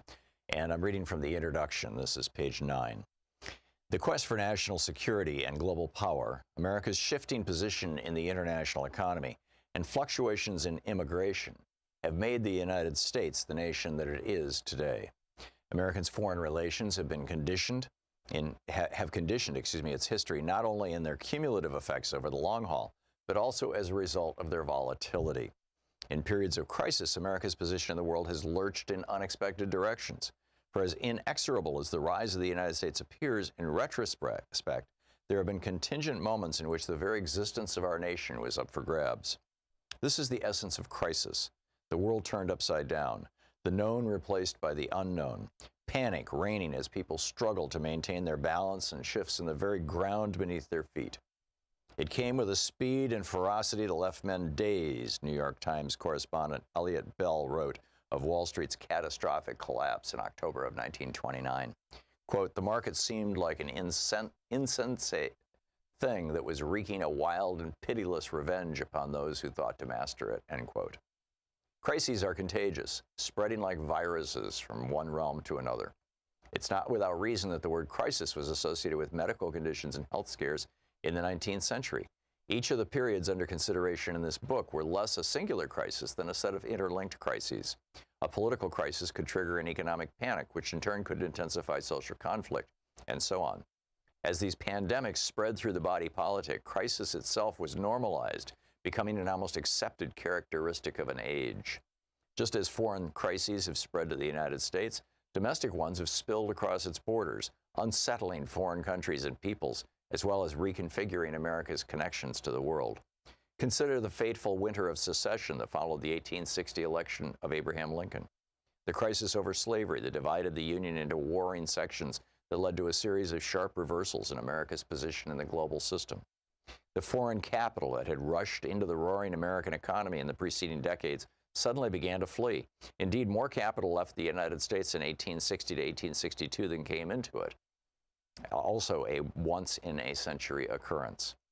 One of the world's most valuable commodities and America's largest exports, Southern cotton, was confined to the ports of the Confederacy as a result of Richmond's ill-fated diplomatic strategy, leading to unemployment and social unrest in the British textile town of Lancashire.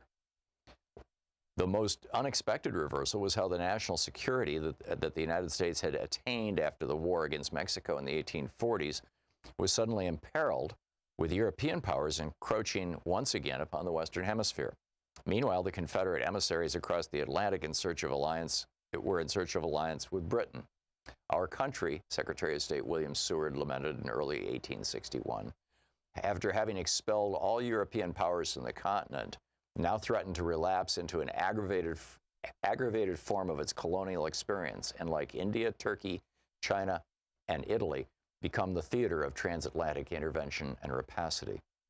A wider view of American history that looks beyond the nation's borders brings into focus not only the migration patterns, economic flows, and international rivalries that have connected the United States to the world, but also those rare moments in which the very existence of the nation was in question. Perhaps none was more pregnant with implications than the autumn of 1877, when the fate of the Patriots' bid for independence hung in the balance. Having proclaimed their independence to the world the previous 4th of July, their cause had stalled on the battlefield and in the diplomatic courts of the old world. "I think the game is pretty near up," Washington privately confessed at year's end. "To accomplish their independence is not quite so easy as to declare it," the British philosopher Jeremy Bentham haughtily remarked. But then a series of events forever changed the course of modern history. The stunning Patriot victory at the Battle of Saratoga in October, the drafting of the Articles of Confederation in November that, for all its limitations, further demonstrated the political resolve of the Americans. And most of all, the alliance signed with France in February 1778, which provided the Patriots with the resources, military assistance, and naval power that ultimately tipped the scales in their favor. There are comparable Saratoga moments in other crises in U.S. history, as we shall see. These contingent moments played out in their own distinctive ways, but are joined by a common denominator that has been curiously forgotten in our age of U.S. global power. Foreign states and people have played decisive roles in the critical moments of American history. As we make our way through our own era of global instability, in an unprecedentedly interconnected world, there's perhaps no more important lesson from the past to keep in mind. Crisis may beget crisis, Franklin Roosevelt said, as his administration transitioned from battling the Great Depression to entering the Second World War. But the progress underneath does not wholly halt. It does go forward, end quote. Like so many of Roosevelt's public statements, this one reveals the truth even as it conceals others. The United States came out on the other side of its greatest crises as a stronger and more efficiently organized nation, as Roosevelt suggested. The process of mobilizing resources to counter threats catalyzed innovations in political economy, such as the creation of a national financial system during the Civil War, and the economic reforms of the New Deal. The book is A Nation Forged by Crisis by Jay Sexton. By Ezra Klein.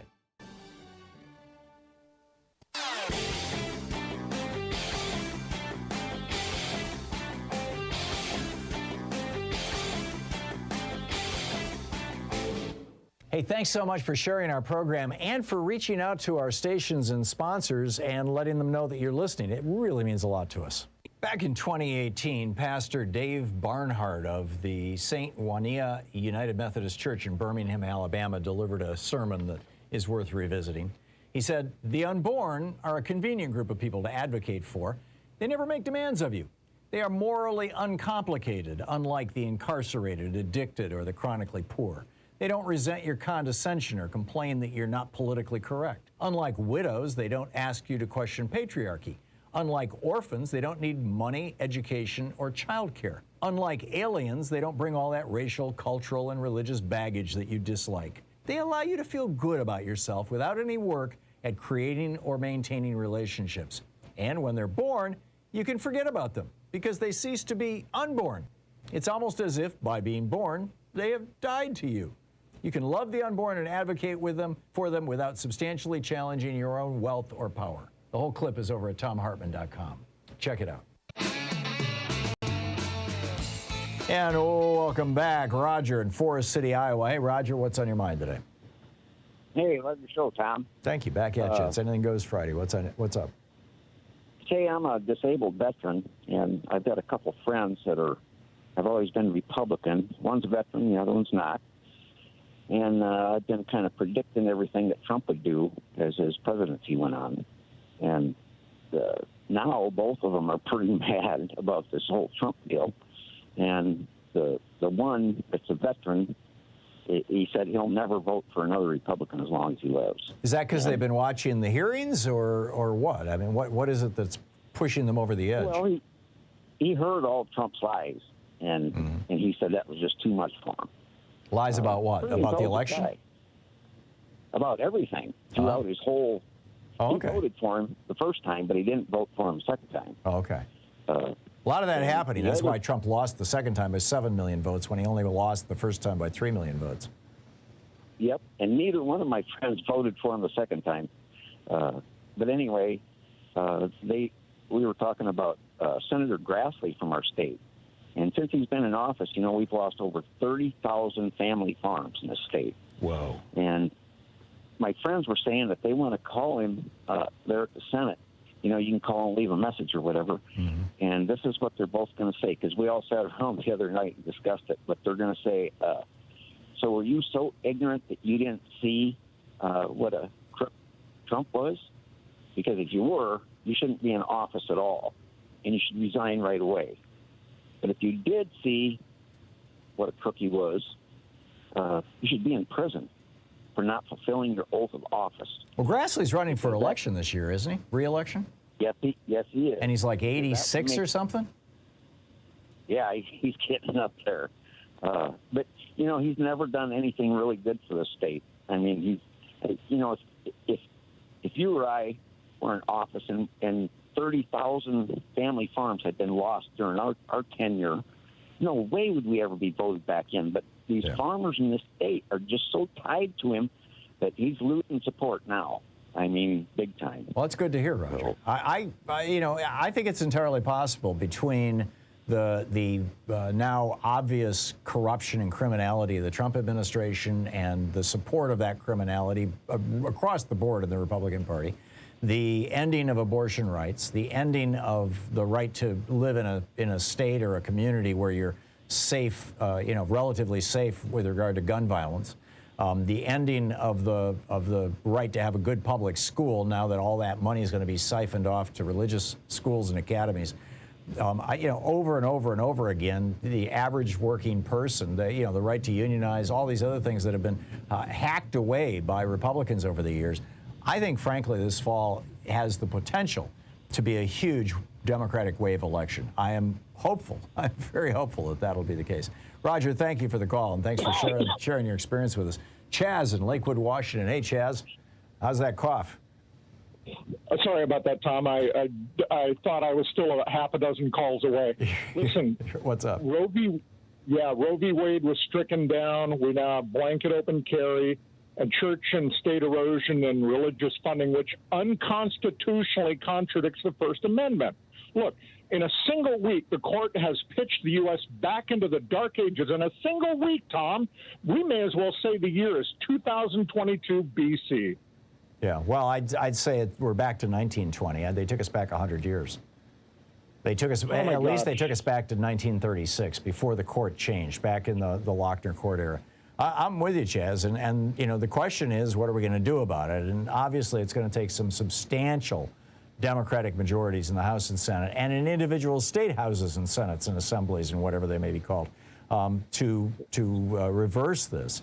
But the Republican era, I think, has run its course. They have shown their hand. They have shown us how ugly and angry and hateful and filled with violence they are.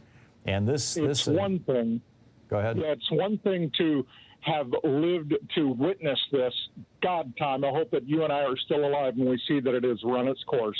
I think the next couple of years are going to be decisive, and I'm actually getting more optimistic as time goes by.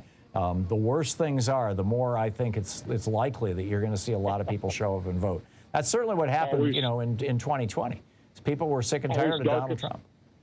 Always darkest just before the dawn. Amen. Amen. Thank you, Chaz. Always nice to hear from you. Michael in Pensacola, Florida. Hey, Michael, what's up? Yeah, hey, Tom. I was going to ask you about the Electoral College and how unfair it is that we're ruled by the minority and it never changes. Do you think there could be possibly exceptions to that, where every X amount of elections you could trade off and have the popular vote win? And we can have the popular vote win. Right now you're having minority rule everything. Right. It takes 270 electoral votes to put somebody in the White House. When enough states have signed the Interstate Compact, and the website is nationalpopularvote.com, when enough states have signed that Interstate Compact, then we will have ended the Electoral College. We're right now at, as I recall, 175 votes or 195 votes, something like that. We've got a ways to go. But there are some large states that I think it's possible. Again, that could be the kind of thing that swings on the election coming this fall.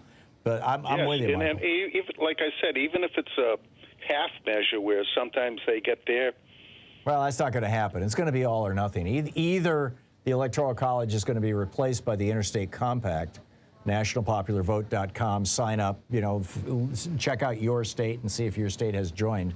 Oregon has. I don't know. I'm quite sure Florida has not, but you never know. You never know. I mean, it's you might have some Democrats elected this year. Michael, I got to move along, but thank you for the call. James in Seattle. Hey, James, what's up? Hi, Tom. This idea that life at conception is a religious belief is nonsense. It's a materialism. The Bible is based on spirit, which is free, the power of God, and your sovereignty with God. So with that, Paul says that the flesh counts for nothing. So this idea that, an egg and the sperm get together makes conception, this is nonsense. I think it's biology, isn't it? Yeah, that is biology, and it's flesh. It's not spirit, which is what the Bible is really about. And there's much more to this, Tom, because the reason these people are anti-abortionists is because they want to create generational poverty, and that's an act of evil to do that. And in Romans 3:8, you're not allowed to be associated or directly do any action that is evil. You're not allowed. Yeah. So these people, it doesn't matter what your religious belief is. Yeah, and you know, if you actually read the Bible, you discover that probably the biggest abortionist in history was God, and you know, it's not unusual that people prayed that the children of their, or the fetuses of their opponents would be aborted in their mother's wombs, and you know, and God committed a number of abortions. But James, I get your point. I see it. Well, I'll just leave it at that. Tom in Huntington Beach, California. Hey, Tom, what's on your mind today? Yeah, hey, thank you for being the singular voice of reason and fighting the good fight. Please keep it up. Thank you. I'll do my best. Thank you. But what I really wanted to mention was a lot of people aren't realizing the whole thing up in Maine about religious schools getting funding. Under equal protection under the law, wouldn't that mean that Muslim schools could apply for federal funding and Buddhist schools and schools of anything you want? I'm waiting for the Church of the Flying Spaghetti Monster to start opening schools. You know, maybe I could send my grandkids there. There was a guy who opened up a after elementary school Satanist class just to get back at what the Republicans were doing in one state. Yeah, that was. Go ahead.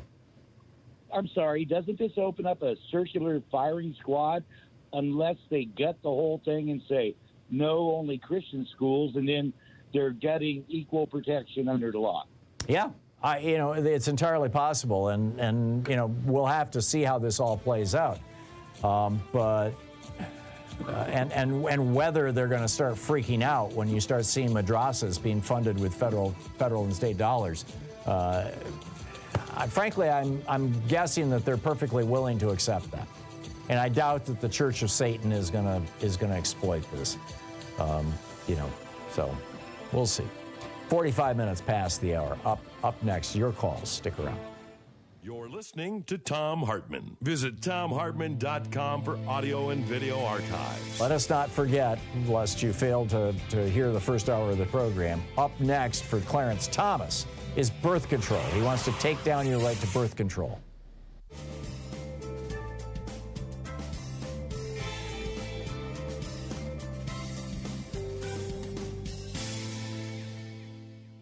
And welcome back, Robert in Roswell, New Mexico. Hey, Robert, what's up?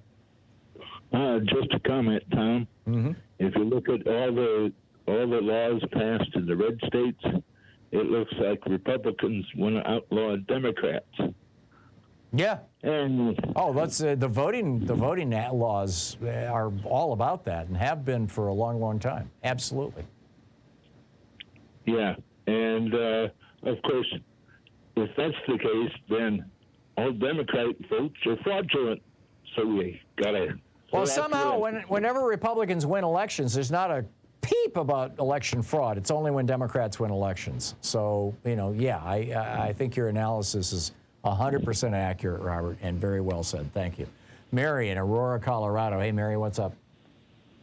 Hi. I wanted to talk about the Supremes removing our rights and how the GOP Christo-fascists can turn this into something pre-Nazi Germany. I was listening to an NPR interview with a 20-year FBI veteran who trains school mass shooter trains for this. And the number one rule is to run away like the law enforcement did. They talk about doors, and to escape, we need doors in every classroom. They talk about more guns and armed SROs, and that's statistically ineffective. It scares students. It increases the school-prison pipeline, etc. They talk about fencing, which, again, you can't run to safety if they're fencing. Hardening schools is basically turning them into prisons. And fire traps. And fire traps. And, I mean, there's a lot to expand on in those points. I'm trying to be very fast and concise. But if they succeed in hardening the prisons like they're suggesting, the schools, what they've done is turn every single school in every neighborhood across this country into internment camps. It's like teaching institutionalization. I mean, this is one of the things that you see in kids who have been, not just through foster care, but through the institutions often associated with foster care, the kids who can't make it in foster care. And after they've spent a couple of years in a locked situation where they're sleeping in a room with 20 other people, the idea of going to jail just doesn't seem quite as scary. And that's why you see so many adults who are recidivist criminals, regular, unafraid of going back to prison criminals, really started out in that kind of a system. And so when you start reinventing your schools so that they resemble penal institutions, I think you're absolutely right, Mary. I think you're absolutely right. The consequences of this, the psychological and moral and cultural and societal consequences of this are huge.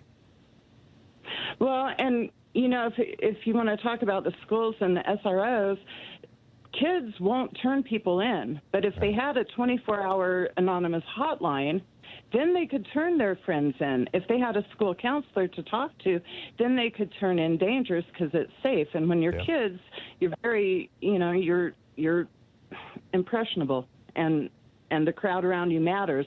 But what you can do privately is one thing. And I don't know, the whole thing about making us internment camps, setting them up in every neighborhood, and with the 100-mile border thing, that just really has me on edge, that's along with everything else. A whole other thing. I'm with you. Mary, thank you. Thank you for the call. And thanks for watching us there in Colorado. We'll be right back. It's 49 minutes past the hour.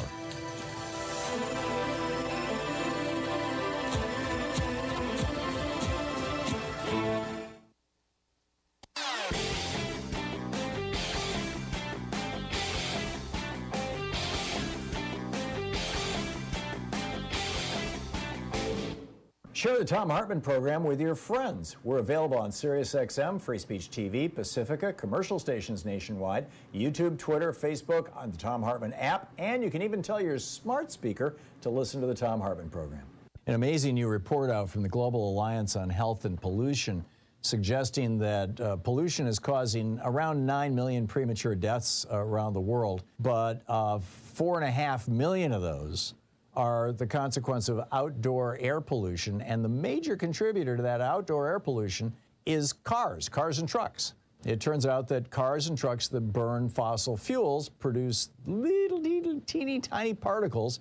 They're called PM 2.5 because they're smaller than 2.5 microns, essentially microscopic, that bury themselves deep inside your lungs and then migrate to the heart, the brain. They cause damage throughout the body. They can even cause lung cancer and heart disease and things.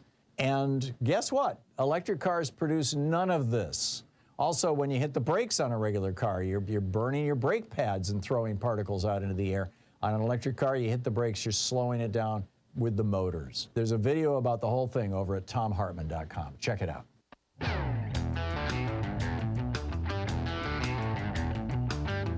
And welcome back, Carol in Alexandria, Virginia. Hey, Carol, what's up? Hi, I wanted to make a comment on Roe v. Wade. I think we need to go medieval back. Let's start with no federal funds to any state that outlaws abortion or bans contraception. After all, you're threatening the life of a federal worker, potentially, and so on. I mean, there's a lot we can do from the standpoint of hitting them in the wallet. It's the only way to get their attention anyway. So I know that Jimmy Carter threatened to cut federal funds to states that didn't lower their speed limit to 55 during the gas crisis. But there was a clear connection between speed limits and gas and federal highway funds. Maybe I'm missing something. What about the health federal of a funds woman? For hospitals? Federal. No, I'm talking about, you're on a military, all the services provided to the military, all the civilian workers, all the service women. Well, they're not gonna shut down Lackland Air Force Base in San Antonio just because of this. But I'm thinking what federal funds could be associated with abortion and withheld from states that criminalize abortion. I think you're onto something, Carol. And it occurs to me that the clearest connection would be hospital funds. Right? That could easily be Federal subsidies to hospitals, and they're substantial. I can think of other things that would also be financial, but the thing is to focus on financially hitting these people. Right, and it would have to tie that gets their attention. Yeah, and it would have to tie to health care somehow. Yes. Yeah. Fascinating. Good idea. Hey, we're brainstorming things here. Thank you, Carol. Tony in Parkersburg, West Virginia. Hey, Tony, what's up? Good afternoon, sir. Hey. You know, I heard your conversation earlier about how they've never impeached a Supreme Court judge. Correct. But the mechanism to do so is in place. You're right. Every single one of those judges, when they went through their confirmation hearing, said under oath that they would uphold precedent. That means that they could be prosecuted for perjury. I don't think so. Once that perjury... I mean, I think morally, you're absolutely right, Tony. But you would have to, the burden of proof to prove that they intentionally lied with the intent of deceiving Congress is massive. I don't see how you could do that. I think I think that you can impeach Clarence Thomas, certainly, for what he and his wife have been up to, for trying to overthrow the republic. Right. You know, for just plain old good old-fashioned corruption and criminality. And I think that we should absolutely do that now. And you can expand the court. And that can be done with a simple majority in Congress, although it will be subject to a filibuster, unless we get enough Democrats in the Senate in this November that we can throw out the filibuster and then actually get something done for this country. Well, if I'm not mistaken, Coney Barrett said under oath specifically that she would uphold Roe versus Wade. No, she did not say that. It was weasel words. She said words to the effect of, you know, I consider Roe v. Wade to be established law or something like that, which is simply a statement of fact. It's not a statement of how she's going to vote in the future. These guys are really good at their weasel words, Tony. They got billionaires backing them who are writing the scripts for them and rehearsing them and testing them, trying them out, and they go through a whole training program to testify before the Senate. I mean, seriously, it's insane. I also want to add on that last caller about the funding. Mm-hmm. Use the funding through the ACA. The Affordable Care Cut Act. off funding. Yeah, the problem there is that, you know, even cutting funding to hospitals is that you would be hurting people in those states who have not, you know, committed any crime, and a lot of them are going to be people who didn't even vote for Republicans. You know, most states' health care for the government officials is tied to the ACA. Tie it so that it only takes. Oh, that's right. The Republicans put that in the Affordable Care Act, didn't they? That if you're a government official, you have to get your health insurance through the ACA. Yeah, maybe there's something possible to do that. I'm skeptical, but I'm willing to listen. Tony, thank you. Like I said, we're groups brainstorming here. Dana in New York City. Hey, Dana, what's up? Hey, Tom. Both good and bad to be talking again so soon. It's a tough day, but Dana, we only have a minute, so what's up? Yeah, I just wanted to say the only hope I really hold in all this is, you know, this ends up being a case of the dog catching the car for the Republicans. Yep. And I am hopeful this is what wakes up a generation of people under 30 or 40 who had never had, they have no experience of this, and suddenly they're going to. I mean, I've always been, for me, abortion, it's never been about when life begins. It's about keeping that power in the hands of the mother and away from the state, the church, and the corporation. Yep. So I've always scrupulously avoided the whole, you know, it's like, yes, life begins with conception. Big deal. Yeah. It's the woman's right to make that decision. End of story. Yeah. Yeah, I'm with you. I consider it a religious question pre-viability. Post-viability, I think it's legitimately a legal question, and you know, we've always been on the side of you can't abort a viable fetus. I mean, it's like that's the law. Yeah, well, that's the, depending on how you judge it, you know, how badly written Roe was originally written. Yeah. Well, and the other thing, Dana, that, you know, we're not acknowledging is that it has been 50 years or 49 years that Democrats have had the ability to put Roe into law, and they have failed to do so. And it's time to get with the program. I agree. Yeah, I got to run, Dana. Thank you. We'll be right back. You're listening to Thom Hartmann.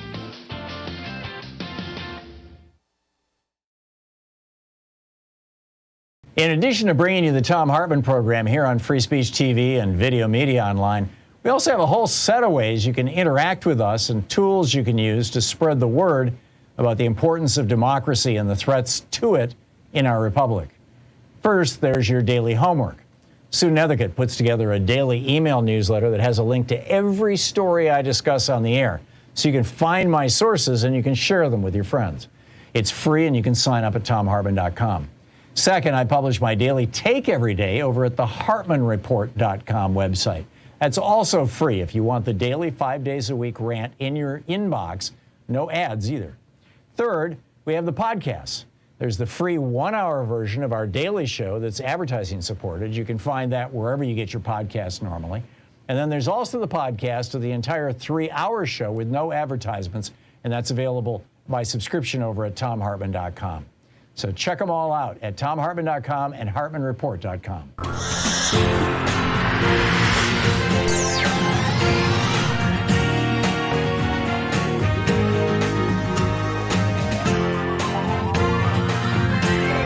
We say fight back!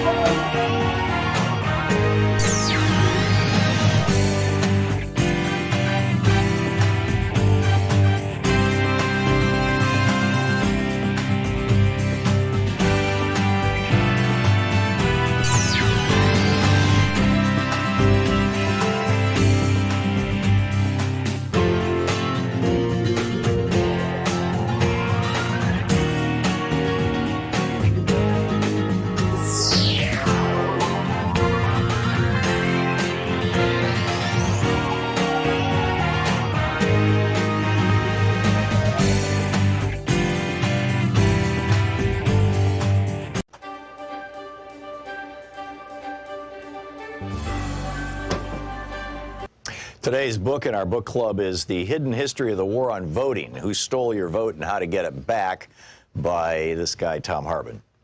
This is from chapter 1, or from the introduction, actually. In 2016, 6% of Americans who were eligible to vote nominated Donald Trump as the GOP's presidential candidate. It was 8% for Hillary Clinton on the Democratic side. Trump went on to be elected president by 26% of eligible voters. The modern American oligarchs have largely stayed in power using 3 simple elements: explicit and overt racism, massive disinformation campaigns, and voter suppression. No ideas, no push for better schools, hospitals, airports, roads, or bridges, or reform of our health, energy, or financial systems. No promise of more and better jobs. None of these staples of past presidential campaigns can be found in pretty much any Republican advertising today. Instead, the public Republican message is all about race, or the subset of race, religion. Muslim stands in for brown Arab in GOP speak, and immigration, a.k.a. brown people from south of our border, and socialism. Meanwhile, Republican secretaries of state across the nation are vigorously purging voters from the rolls. Over 17 million, more than 10% of America's active voters, in just the 2016-2018 period, according to NBC News. After the, after the 5 Republican appointees on the U.S. Supreme Court gutted the Voting Rights Act in 2013, 14 GOP-controlled states moved within a year, some within days, to restrict access to the vote, particularly for communities of color, students, and retired people. In North Carolina, for example, 158 polling places were permanently closed in the 40 counties with the most African-American voters just before the 2016 election, leading to a 16% decline in African-American early voting in that state. An MIT study found that nationwide, Hispanic voters wait 150% longer in line than white voters, and black voters can expect to wait 200% longer in line to vote. In Indiana, then Governor Mike Pence's new rigorous voter ID law caused an 11.5% drop in African-American voting. Students are suing for their right to vote, and retired people who no longer drive but care passionately about their Social Security and Medicare are being turned away at the polls by the hundreds of thousands because their driver's licenses have expired. The obvious failure of 40-plus years of Reaganomics and GOP policies to maintain a functional middle class in America has been a problem for the modern GOP. In 1974, for example, the GOP had outright control of only 7 states. The message, elect us and we'll help the rich people, just didn't generally resonate with American voters. It's the reason why, outside of the fluke elections of 46 and 52, Democrats controlled the House of Representatives outright for 3 generations, from 1933 to 1996, and controlled the Senate for most of that time. Desperate to win the presidency for the GOP in 1968, Richard Nixon went so far as to commit treason by torpedoing a peace deal with President Lyndon Johnson that President Lyndon Johnson had worked out with the North and South Vietnamese. According to Abul Hassan Bani Sadr, then president of Iran, Ronald Reagan did the same thing by cutting a deal with Iran whereby they would hold on to the U.S. embassy hostages until after the 1980 presidential election, torpedoing Jimmy Carter's chances of re-election. But in 2000, the GOP changed tactics. After Reagan was almost busted for his part in Iran-Contra, he testified that he had forgotten about details of the program more than 80 times. His growing Alzheimer's spared him an indictment. They realized that getting busted for treason wasn't worth the risk. They needed a plan B, and it was deliciously simple. If most voters don't like what you're selling, then just don't let them vote. Paul Weyrich promoted this idea back in 1980 when he was campaigning for Reagan after co-founding the Heritage Foundation. And indeed, many Republican luminaries, such as William Rehnquist, who went from serving the GOP by standing in polling places and intimidating Hispanic and Native American voters in the 1960s, to becoming Chief Justice of the Supreme Court, rose up through the ranks by participating in Republican-run voter intimidation schemes. Voter suppression became the foundational go-to tactic for the GOP in 2000. Although the GOP attacked Democratic presidential nominee Al Gore with smear and innuendo, ridiculing him for helping write the legislation that created the modern internet, for example, the main thing that got George W. Bush into the White House was voter suppression. His brother, Florida Governor Jeb Bush, and Bush's Secretary of State, Katherine Harris, threw somewhere between 20,000 and 90,000 African-American voters off the rolls. They were able to get the vote close enough. The 5 Republican appointees to the Supreme Court functionally awarded Bush the presidency. The BBC covered this in 2001 in 2 major investigative reports that were seen all over the world, except on any American media. By 2016, the Republican Party had fine-tuned its voter suppression and intimidation systems to the point that they ran like well-oiled machines in nearly 30 states. Between the 2012 and 2016 presidential elections, for example, Ohio had purged more than 2 million voters from its rolls, the vast majority, more than 2 to 1, in heavily African-American and Hispanic counties. The 5 Republican appointees on the Supreme Court ruled in 2017 that they could keep it up. And other states have since adopted their new tactic of caging voters. The book, The Hidden History of the War on Voting, by me.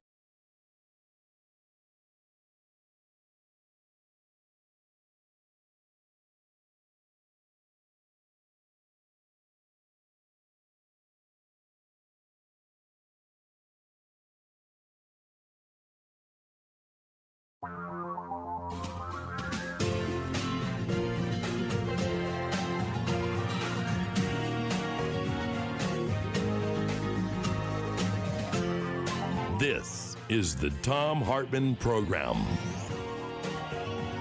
Welcome back to the third hour of our program. By the way, if you're outraged about the Supreme Court's decision today on abortion, and they're setting up overturning your right to contraception, gay marriage, and the legal right for people to have sex with whoever they want, adults.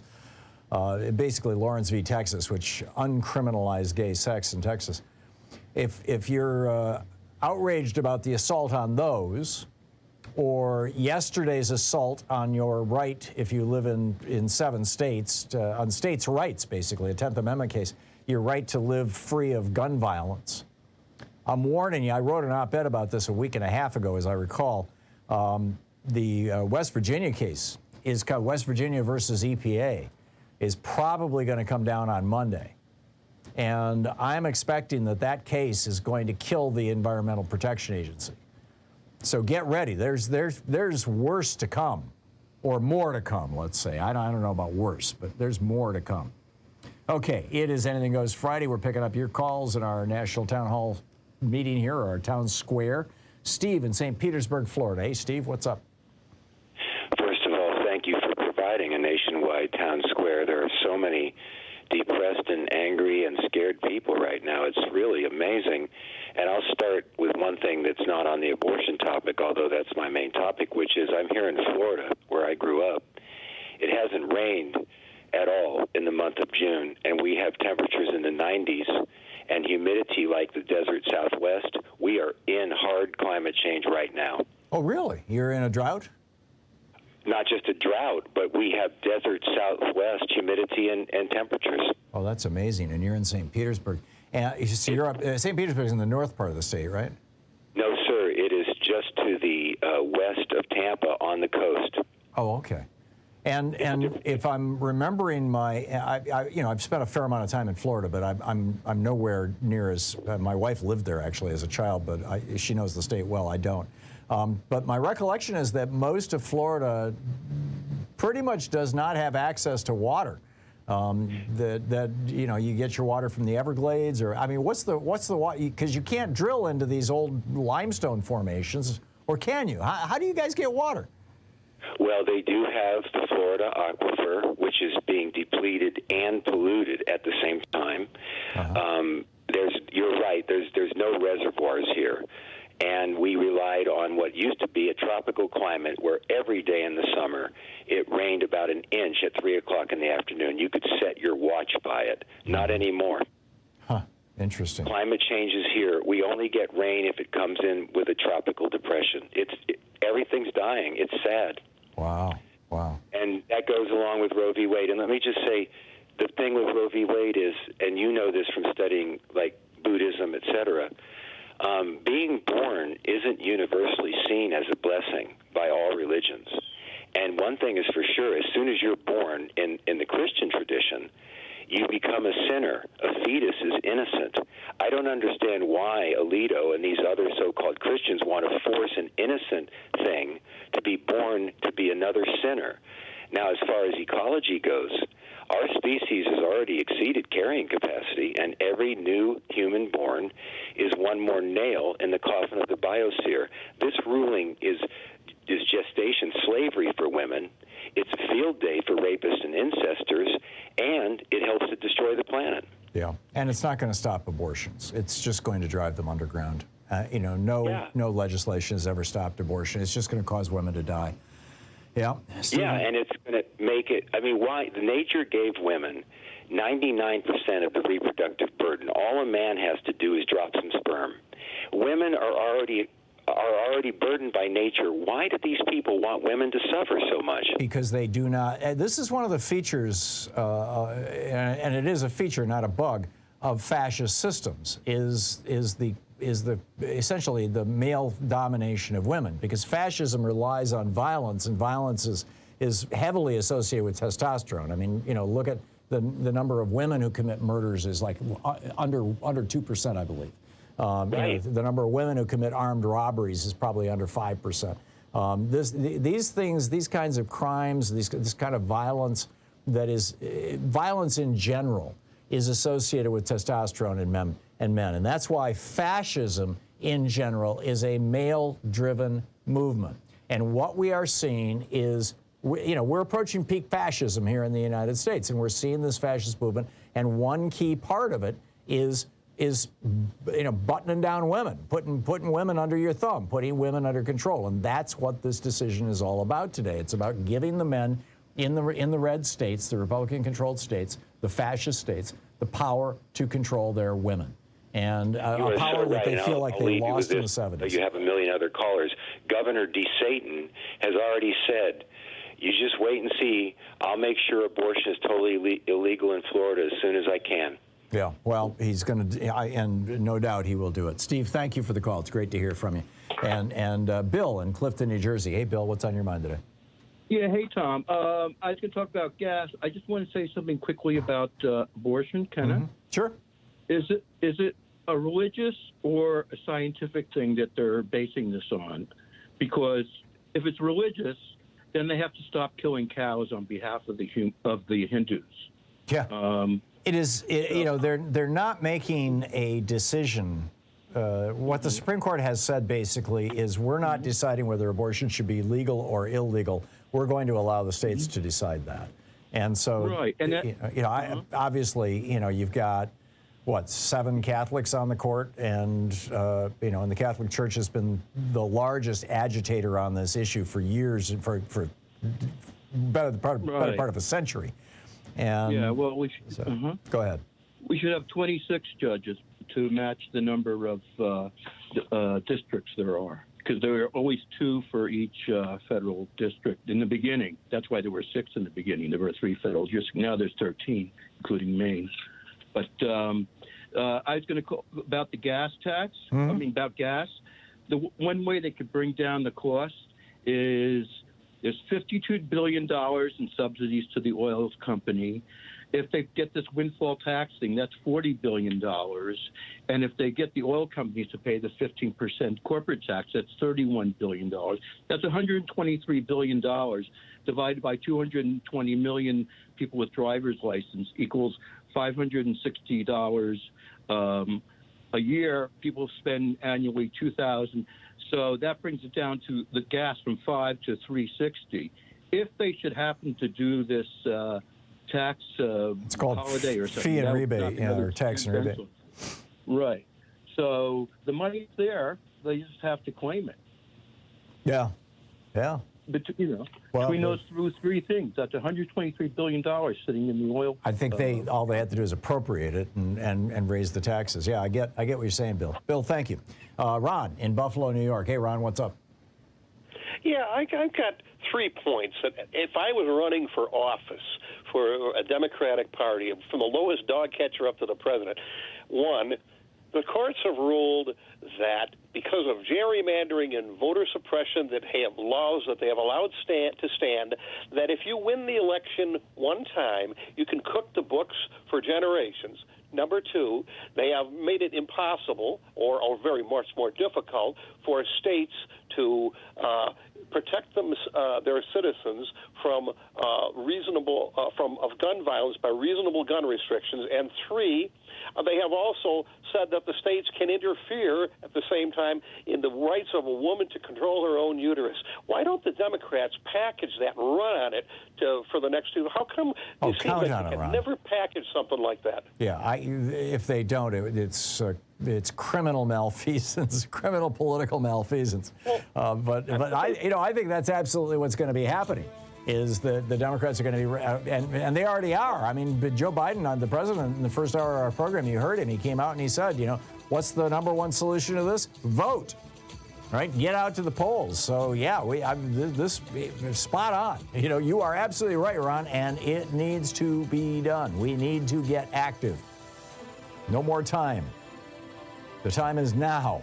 Fill in cliche of your choice. We'll be right back. This is the Thom Hartmann Program. It's 15 minutes past the hour on this outrageous day as we're learning more about the criminality of Donald Trump and we're seeing the rights of women evaporate.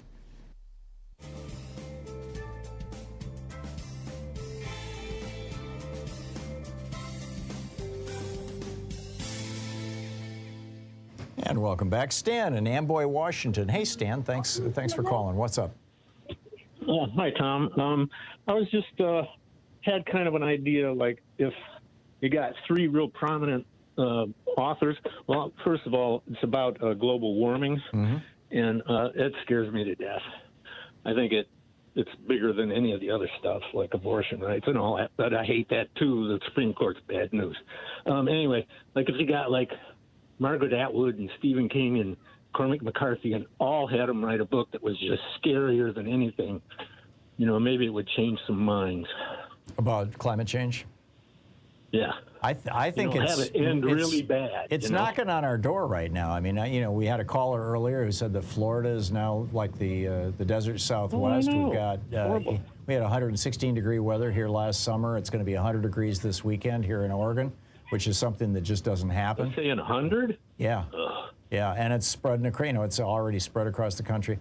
I don't think it's going to take a novel. I think what's happening is that the changes to our weather patterns are happening so rapidly that it's getting harder and harder and harder for the liars who are the hired guns of the fossil fuel industry, particularly those in Congress, to continue denying this. And eventually they're going to have to reach the point where they say, okay, we get it. This is not the way it should be. We need to do something. But eventually might be 5 years, which I believe will be way too late. Yeah, I get it.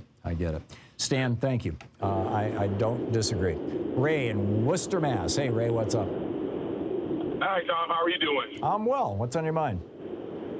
So I am from Massachusetts, and I woke up to the Roe versus Wade decision, plus yesterday the guns decision. I'm like, okay, is there any solace for the state of Massachusetts? I love my AG, Maura Healey. She said she's going to fight tooth and nail to make sure that things stays in place, but I am so concerned for my state.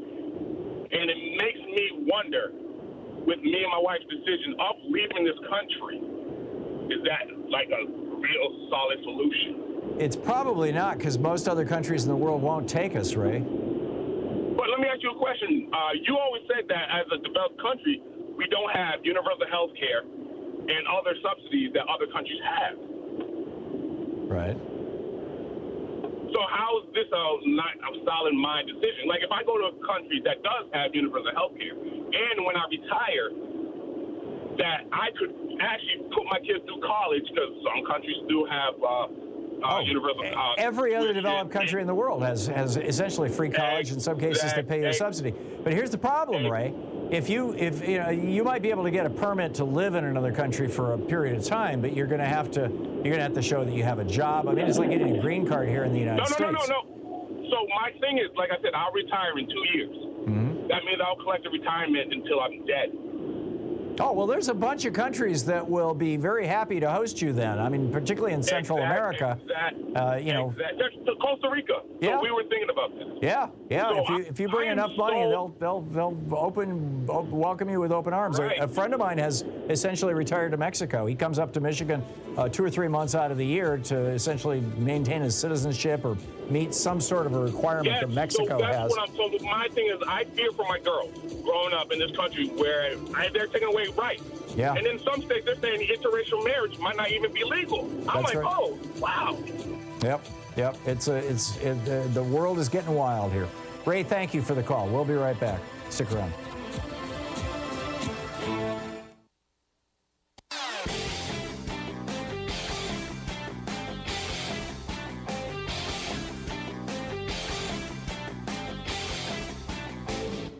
Missed my opening rant today? It's usually published over at HartmannReport.com, where you can read it and share it with your friends for free. Check it out, HartmannReport.com. And welcome back. Gigi in Big Flats, New York. Hey, Gigi, what's on your mind today? Hi. I just have a story to tell. I'm going to make it as quick as possible. I'm 64 now. I was 16 years old, heading out to college. I was working at Planned Parenthood the summer before I went to college. And my grandmother was making me breakfast, my nanny, and she came down. She put her hand on my shoulder and she said, she always called me Gigi, not Gigi. Gigi, she said, I'm very proud of you. And I said, what for? And she said, for working at Planned Parenthood. And I said, well, I said, you know what, Nanny, it's a really important place, and I was glad I got this job. And she said, I never, ever want this country to go back to where abortions are illegal. She said, because I saw my friends die from butcher abortionists. I saw my friends die from trying to abort their own babies. She said, and she said, and practically speaking, she said, the sewages and the sewer areas near where I lived used to get clogged up, and they would find fetuses in them. Right. And she said, and she's crying, and she's saying this to me, and she said, our neighbor down the road, the Catholics, we were a Catholic, she's pregnant again, and she doesn't want that baby, and she told her husband, and he said she has to have it. Well, she just ended up in a hospital for she had a nervous breakdown. So you know what? There's more to this than just the games that people play in the Supreme Court. People's lives are at stake here, and I am just outraged and just heartbroken by this. So I get it. So let's convert that outrage into action. I know. And I know. we all keep need to be telling asking people, ourselves, vote, what can we do? Vote, Yep. vote right. Exactly. We need to turn out. You know, typically in a midterm election, you get what, 55% turnout. We need 80%. We need 85%. We need every Democrat in America, any independent who might be leaning in the direction of liberty and freedom in this country to be voting in this election.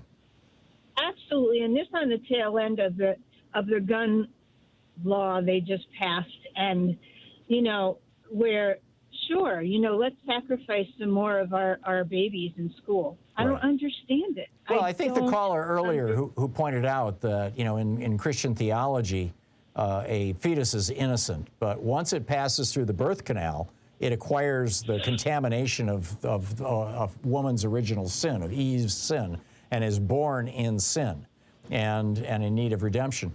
And so at that point, it's like, oh, yeah, well, of course, we're not going to, provide medical services for children, and we're not going to provide education for children, and we're not going to provide food for children who are born into poverty because they're sinners. They're, but fetuses, they're innocent. So we've got to, it's right. Bizarre, but it's real. I mean, there are people who believe this stuff. Have you ever read the Joan Chittister quote about abortion? No. Well, maybe I have. You got to look it. You got to look it up online. She's amazing, and what she says about pro-life and pro-choice is, and she is a Catholic nun. I will let you go with that, but it just brought me back to my grandmother, and I was 16 years old, and all I could think was, thank you, Nan. Thank you. She taught me so much in that short little time. Yeah, it's a tough one. Thank you, Gigi. Jordan in Frankfort, Kentucky. Hey, Jordan, it says here you disagree with me. About what? Yes, well, first of all, great to talk to you. I haven't talked to you in a long time. But you thus far, you and your callers have characterized those of us who are pro-life as fascists and purely pro-birth. And I just wanted to call and make sure that you and your callers know that I can't, of course, speak for all conservatives because I do identify as that. But I'm connected, and my family and my extended family and my church are connected with a host of sinners that are completely devoted to supporting mothers and their babies, both before birth and well after birth. My church gives thousands of dollars a year to our local center. My wife and I support it. And my extended family gives thousands of dollars a year to the local centers that are pretty much exclusively run by women, for women and their children. So I just want you to know, while I do think the correct move was made today by the Supreme Court, it's not going to solve the major problem, which is support for mothers in particular, both before, during, and after pregnancy, which a lot of conservatives are out there working towards. So I just want to make sure you guys are aware of that. Well, thank you, Jordan. I salute those efforts. However, if they're combined with efforts to force women to carry their rapists' babies to term, I don't think you can claim the moral high ground. I'm not aware of a law that does that. Are you? Yeah, the law that Texas passed. The law that just became the law in Michigan today. There's no exceptions for rape or incest. You can't get an abortion, period. That's the case in right now, today, that's the case in at least 13 states. I'd have to go through my list, where people are going to be, women are going to be forced to carry their rapist's baby or their father or brother's baby to term. And it's the same people who are saying, oh, yeah, but we love these children. We'll take care of them and all. Yeah, it's like, come on. This is not a moral high ground.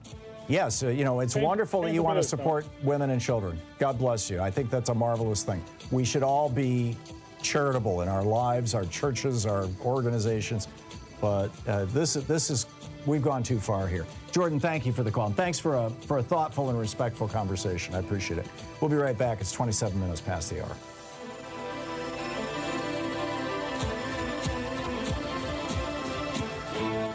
You're listening to the Thom Hartmann Program. Call 202-808-9925. It's Anything Goes Friday. Back with your calls right after this.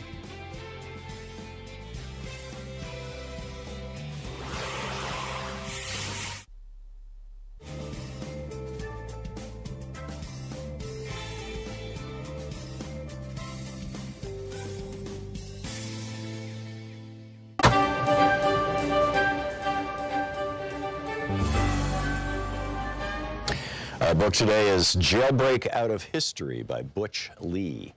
This is from the first chapter, Jailbreak Out of History, Harriet. Focus on Amazons, about why we deal with real women as myths, girls who never really existed. Yet and again, all are around us, and that we can't bring ourselves to see, because seeing through white men's eyes is about non-vision of ourselves.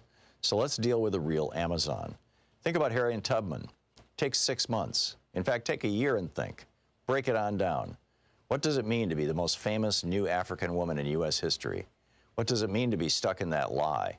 What's the meaning of being famous while being hidden and disfigured and dissed?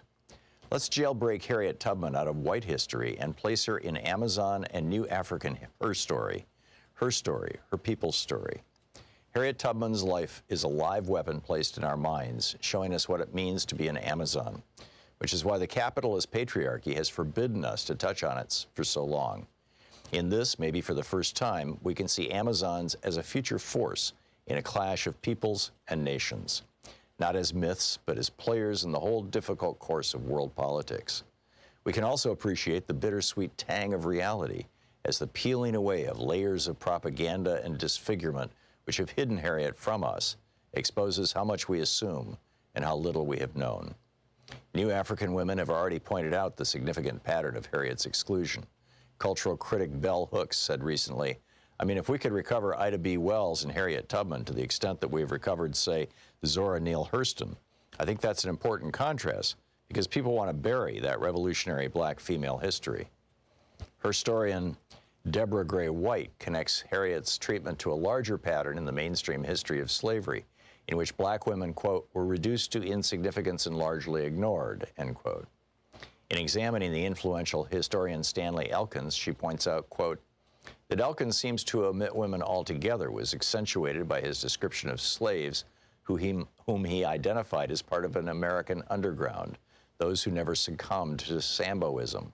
Among those mentioned were Gabriel, who led the revolt of 1820, Denmark Vesey, leading spirit of the 1822 plot at Charleston, and Nat Turner, an omission conspicuous by its absence, was Harriet Tubman. If Elkins had really been thinking of slaves of both sexes, he would hardly have forgotten this woman, who became widely known as the Moses of her people, end of quote. Patriarchal capitalisms, which only want Amazons to be exotic myths about forgotten ages, have hidden Harriet Tubman in her own fame. They both trivialize and exceptionalize her. These are tools of oppressor culture. The stripped down and censored version of her life is told in elementary schools all over the U.S. empire. So much so that everyone thinks they know her story already, although they don't. Harriet Tubman was born in slavery in Maryland around 1820. She escaped to the North when she was 29, but kept returning secretly to the South again and again to help other slaves escape. For this, she became known as Moses. True statements. But by limiting her, it becomes clever propaganda against her and against her people. Where patriarchy has been unable to deny that women do significant things, it denies the full meaning of what we do by trivializing them. Mary Daly, feminist philosopher, traces the enormity of what patriarchy has done to us. In ancient Greece, the goddess Hecate, also known as Artemis and Diana, was sometimes known as Trivia and represented by a three-faced statue. That was also the name used for the intersection of three paths, which in many old cultures were the sites of mystical power. She writes in Gynecology, quote, in light of the cosmic significance of the term trivia as the crossing of the three roads and of the goddess who bears this name, contemporary meaning of the term in English should be examined. The English term, which according to Merriam-Webster is derived from the Latin trivium or crossroads, is defined as common, ordinary, commonplace, of little worth or importance, insignificant, flimsy, minor, or slight. Of course, according to patriarchal values, that which is commonplace is of little worth. For in a competitive hierarchical society, scarcity is intrinsic to worth. Thus, gold is more important than fresh air, and consequently, we are forced to live in a world in which gold is easier to find than pure air, end quote. So to trivialize Harriet Tubman, the capitalist patriarchy pictures her as an idealized woman by their definition, who makes a life of helping others. Thus, her deeds are squeezed into women's assigned maternal role as nurturer, helper, and rescuer of men, who then go on to do important things. But Harriet wasn't repping Mother Teresa. She wasn't even any kind of civilian at all. She was a combatant, a guerrilla, a warrior carrying pistol and rifle, fighting in her people's long war for freedom, a war that rocked the foundations of African society, American society, and that has never gone away. Think about what it means to be called Moses, which was the code name other new Africans gave her, and which became Harriet's famous warrior name in the anti-slavery underground. When we check out the Bible, we can see that Moses was a ruthless visionary, someone who forced the boldest changes and risks upon his people so that they could survive, who led them out of captivity. To put it simply, Moses was a leader in a time of war. So too was Harriet Tubman. The book, Jailbreak Out of History by Butch Lee.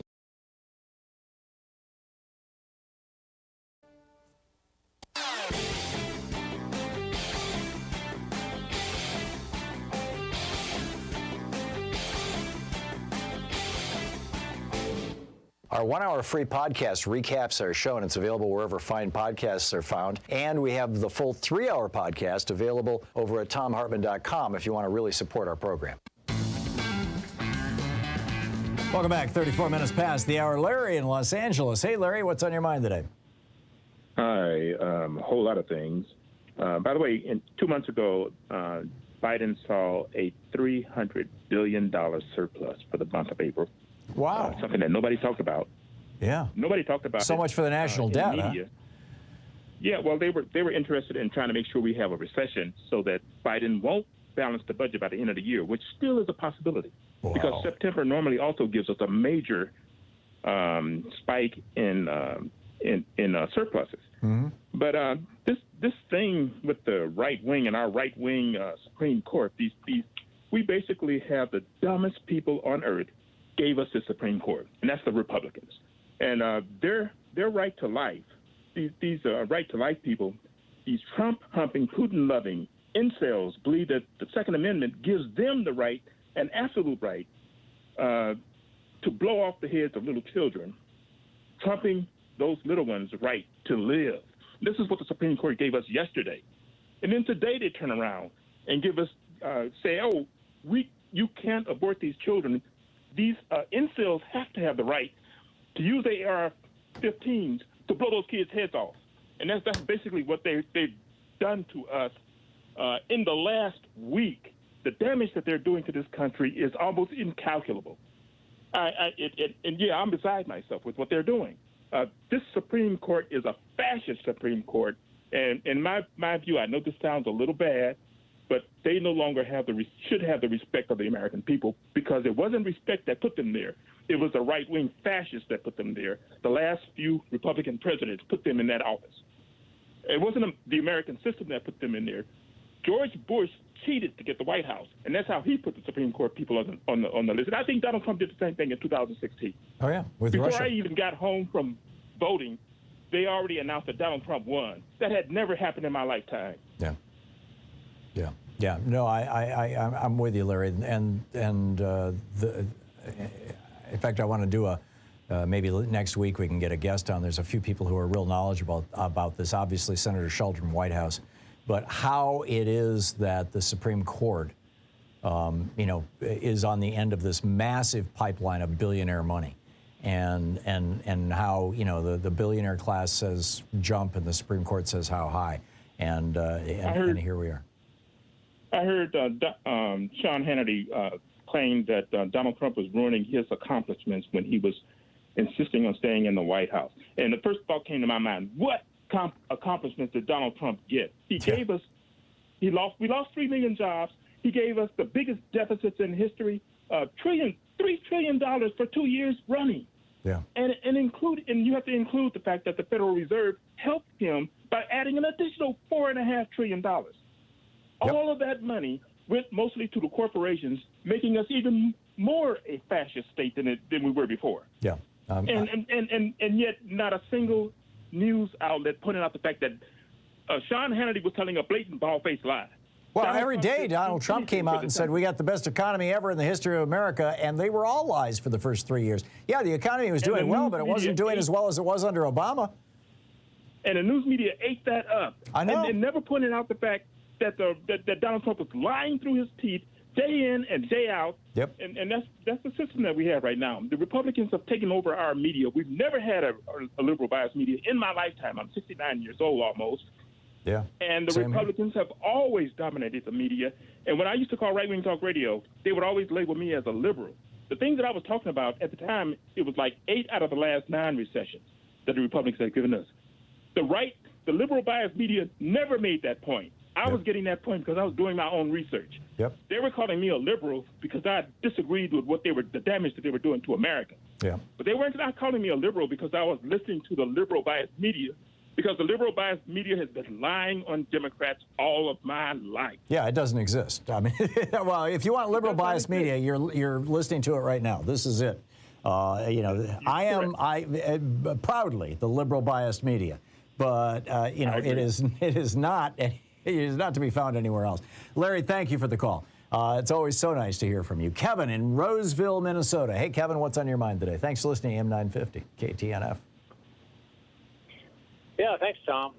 Yeah, I was going to mention several years ago, not too far in the past, you know, when it comes to judges or courts overturning the will of the people, or, you know, what the people want or whatever, when gay marriage first came out, and it was kind of a hot topic, and states were still allowed to vote on that, you know, to be legal or not. And in California, they've voted against it. The state did, but there was one person that was a judge. He overturned it. I didn't hear anybody bawling and squalling at that time. And you know, Trump, when he was in office, and he had the majority Congress and the Senate, he kept Planned Parenthood, the Congress and the Senate, kept Planned Parenthood fully funded, and Mitch McConnell even added money to it. Well, Planned Parenthood does not get government money, Kevin. There are people who show up at Planned Parenthood for medical procedures, non-abortion medical procedures, and they can be paid with your insurance, and there are people who get insurance through the Affordable Care Act. So there are federal funds that can go to them, but they don't get grants from the federal government. They never have. Well, it's a myth that you will hear on right-wing radio a lot, but it does not exist. But if your point is that the Republicans are hypocrites, yeah, I'm with you. Rennie in Reno, Nevada. Hey, Rennie, what's on your mind today? Hi, good morning, afternoon. I have an adult son who seems to be a very strong GOP. I don't know who his real mother is, but we have great conversations. Okay. And the conversation we had last week is about there are 31 states still in this country that allow forced sterilization. Interesting, isn't it? Really? For the disabled. So I thought maybe some of your very smart superstar listeners can weigh in on that. This is left over from the eugenics era from the 20s. It could be, but I'm looking at an article as current as February 2022. Wow. So 31 states. I was pretty surprised. The other thing is, if Clarence Thomas, who just had a birthday yesterday, if he was born just 10 years earlier, he may have not been allowed to marry a white woman. That's right. Well, and I thought it was interesting that, you know, there are 4 major court decisions that were based on basically the same premise. You know, this so-called invented right to privacy. And he came out and he said, we need to knock down 3 of them. We need to knock down, you know, Griswold, which is birth control. We need to knock down Lawrence v. Texas, which is gay sex. And we need to knock down Obergefell, which is gay marriage. But he didn't mention Loving v. Virginia, which was interracial marriage, which was based on the same logic that Roe v. Wade and these other 3 decisions were. And, you know, I'd say for fairly obvious reasons, but it looks to me like they're all on the chopping block, Rennie. Well, and, you know, Thomas Jefferson had intimate relations with a woman who was pregnant at the age of 16. Yeah, and enslaved. You know, So yeah, we have just so much controversy. And, you know, the 31 states with the disability, we were the forced sterilization. We don't have answers. And we're stumped by the whole thing. I thought maybe your listeners might have something to weigh in on this. Okay. You asked me a few months ago, how are things in Nevada? Well, I hope you can get Adam Laxalt on to debate you, because he's running against Catherine Cortez Masto. And she's got some really good points. I hope you can get her on to discuss what's going on with Nevada. Okay, we'll look into it. I can guarantee you there's not a single Republican elected official in America who's willing to come on this program. We have tried. Yeah, the we have commercials tried. Yeah, the commercials against Laxalt are pretty stunning, like how much money he takes from the pharmaceutical companies and other things. And then I called Catherine's office a few weeks ago and said, please go on Thom Hartmann. And I don't know if you've gotten a response on that. But we haven't heard from her, but she's welcome to come on the program. If it's if you're on the backside of your primary, the primary's already been decided? Yeah. Okay. I think so. I think it's her and Laxalt. Any Democratic candidate who is running for office anywhere in the country, I'll just put this out, who wants to reach out to us, and ThomHartmann.com, the information on how to reach, you want to reach out to Sean, my executive producer, and her email address is right there. Any Democratic candidate, any candidate, period. Republicans are welcome too, although, as I said, they won't come on this program. But any candidate who wants to come on this program, the door is open. We would love to hear from them. And, we need to push. Yeah. We need to push, because I don't know how many people call in from Nevada, but, you know, we really need to get the word out I get there. quite a few calls from Nevada. We've got a lot of listeners there, particularly in Vegas, here in Reno. And we've got a few out in the rural areas, too, have called in. So, Randy, thanks a lot for the call. Nice to hear from you again. All righty. Okay, 45 minutes past the hour. We'll be back with more of your calls in just a moment. It's Talk Media for the sane among us. You're listening to Thom Hartmann. Visit ThomHartmann.com for audio and video archive. Fair and only slightly unbalanced. I'll be right back with your calls.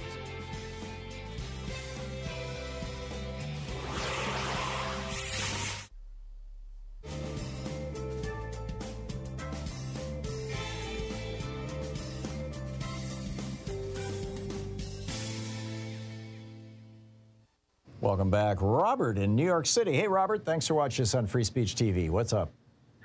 Hey, Tom. Really admire you. Long-time listener, first-time caller.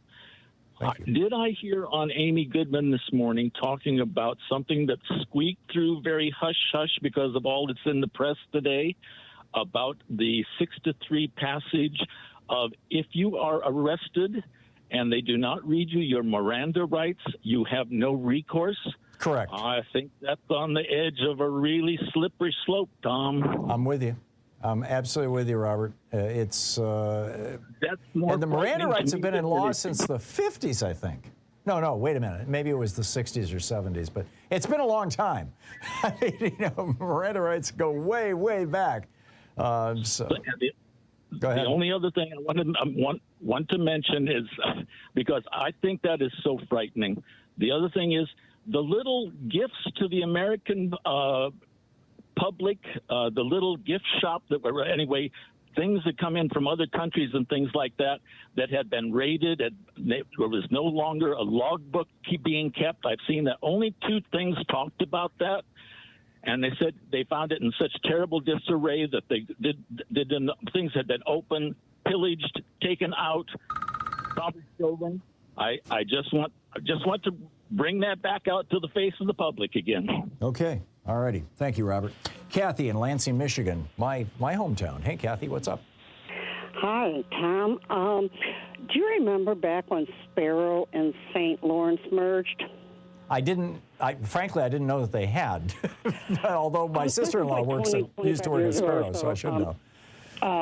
St. Lawrence was a Catholic hospital, but when they merged, it became you could not get an abortion at Sparrow. 17 years ago, right now, at this time, a friend of mine's daughter, Michelle, was pregnant with her 3rd. And everything's going all right, and she goes into Labor Day weekend, and on Sunday, this is her third child, so she knows the drill. And the baby, she noticed when she got up on Sunday morning that she was spotting. And she thought about it, and she didn't remember the baby moving on Friday, baby moved on Friday, but she didn't remember it on Saturday. And they did an ultrasound on Tuesday, and they would not perform a way to take this baby with no heartbeat out of her uterus. Right. So she and her 4 months more pregnant sister had to drive to the liberal enclave of Grand Rapids, Michigan, to get that taken care of. Wow. Whatever happened to Ingham Medical? Is that not a hospital too? They just keep changing the name every few weeks. And by the way, to the guy who called about how we buy all this stuff for the mothers and stuff like this, I had a friend that went through this in the spring of '73 in Traverse City. We're going to buy you a baby crib. We're going to buy a changing table, maternity, baby clothes, all that kind of stuff. As soon as they found out that she just was really looking forward to the adventure of raising this child, they never talked to her again. So, Jordan, they're probably taking you for money. Yeah, they're all about stopping abortions, basically. I mean, that's the bottom line. Kathy, thank you. Thank you. It's nice to hear from you. We'll be right back. It's coming up on 10 minutes before the hour.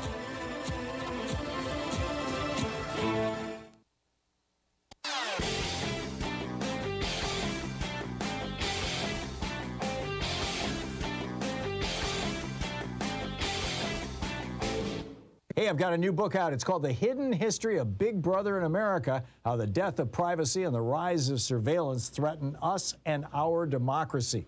Available wherever you find fine books.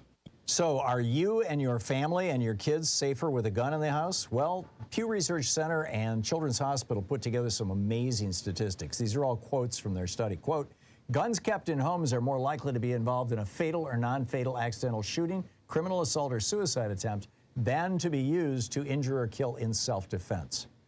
Your kids aren't safer either. Quote, between 2015 and 2020, there were at least 2,070 unintentional shootings by children that resulted in 765 deaths and 1,366 non-fatal gun injuries. In 2020 alone, at least 125 toddlers and children under age 5 shot themselves or someone else. And the pandemic didn't help. Unintended shootings in 2020 from March to December went up more than 30% compared to the previous year. And a shocking number of gun owners leave their firearms lying around unsecured. 1 in 3 guns are unlocked in the homes. I've got a video with all the details over at thomhartmann.com. Check it out.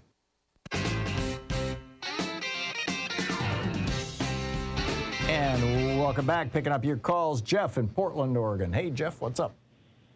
Hey, Tom. An historically sad day in America, so thanks for the town square. And to begin with, here's a brief overview of the Republican Party. They're anti-vaccine and pro-pandemics. They're anti-science and pro-climate change. They're anti-labor unions and pro-corporate power. They're anti-racial equality and pro-white nationalism. They're anti-LGBTQ plus rights and pro-discrimination. They're anti-reproductive rights and pro-misogyny. They're anti-voting rights and pro-voter suppression and the big lie. And finally, Tom, they're anti-democracy and pro-fascism. So we know who they are. We knew it before this disastrous decision today.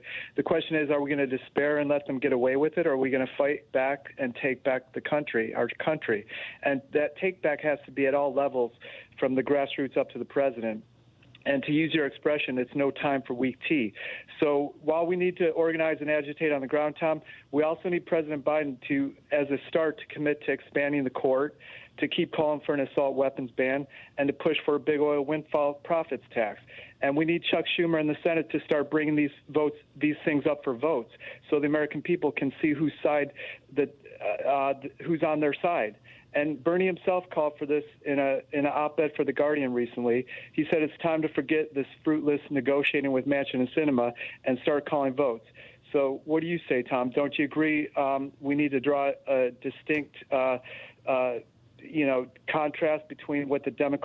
Democratic Party stands for versus the GOP, and isn't that crucial to our success, at the very least, our success in November? I do. You're singing my song, Jeff, as you know, and what a great summary. Thank you very much for that. Howard in Buffalo, New York. Hey, Howard, what's up?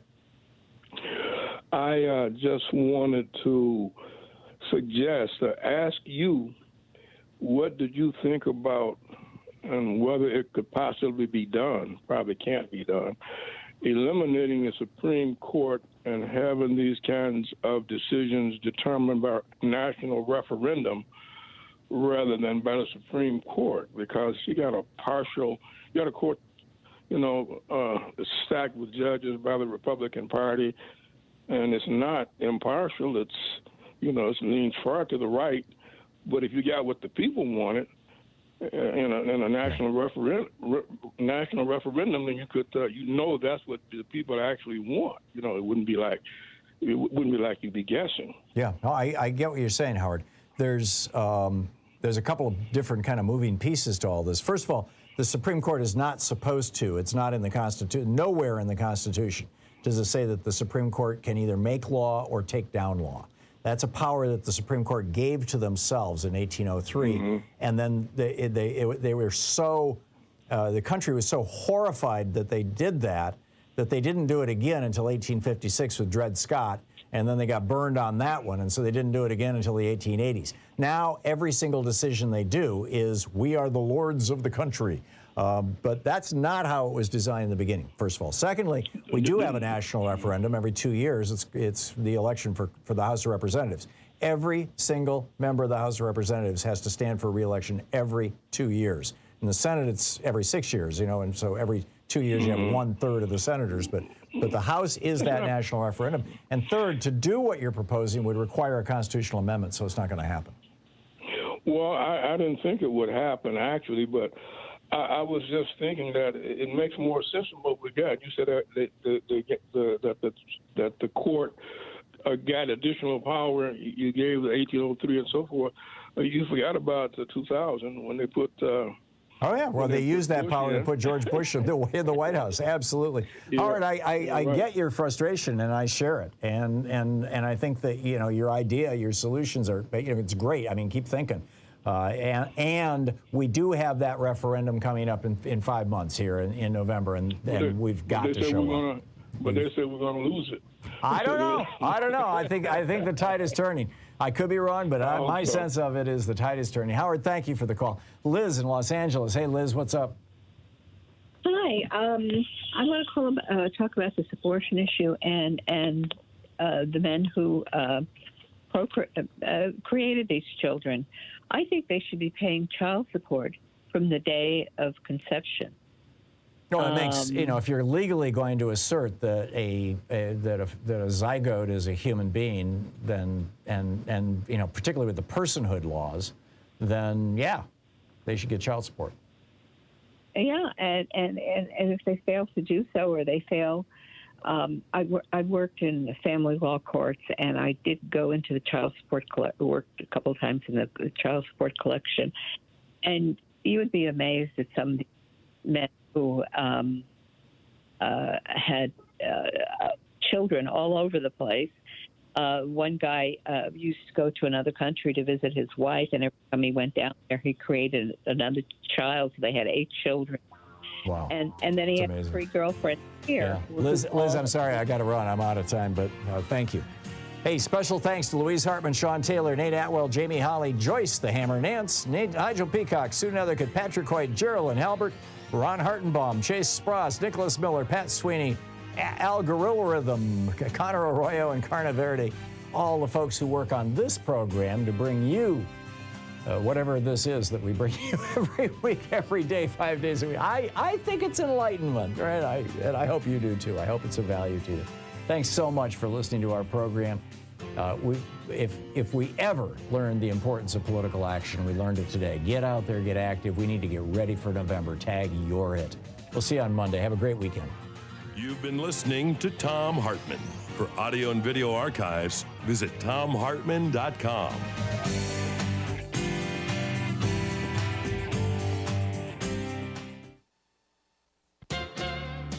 A recent head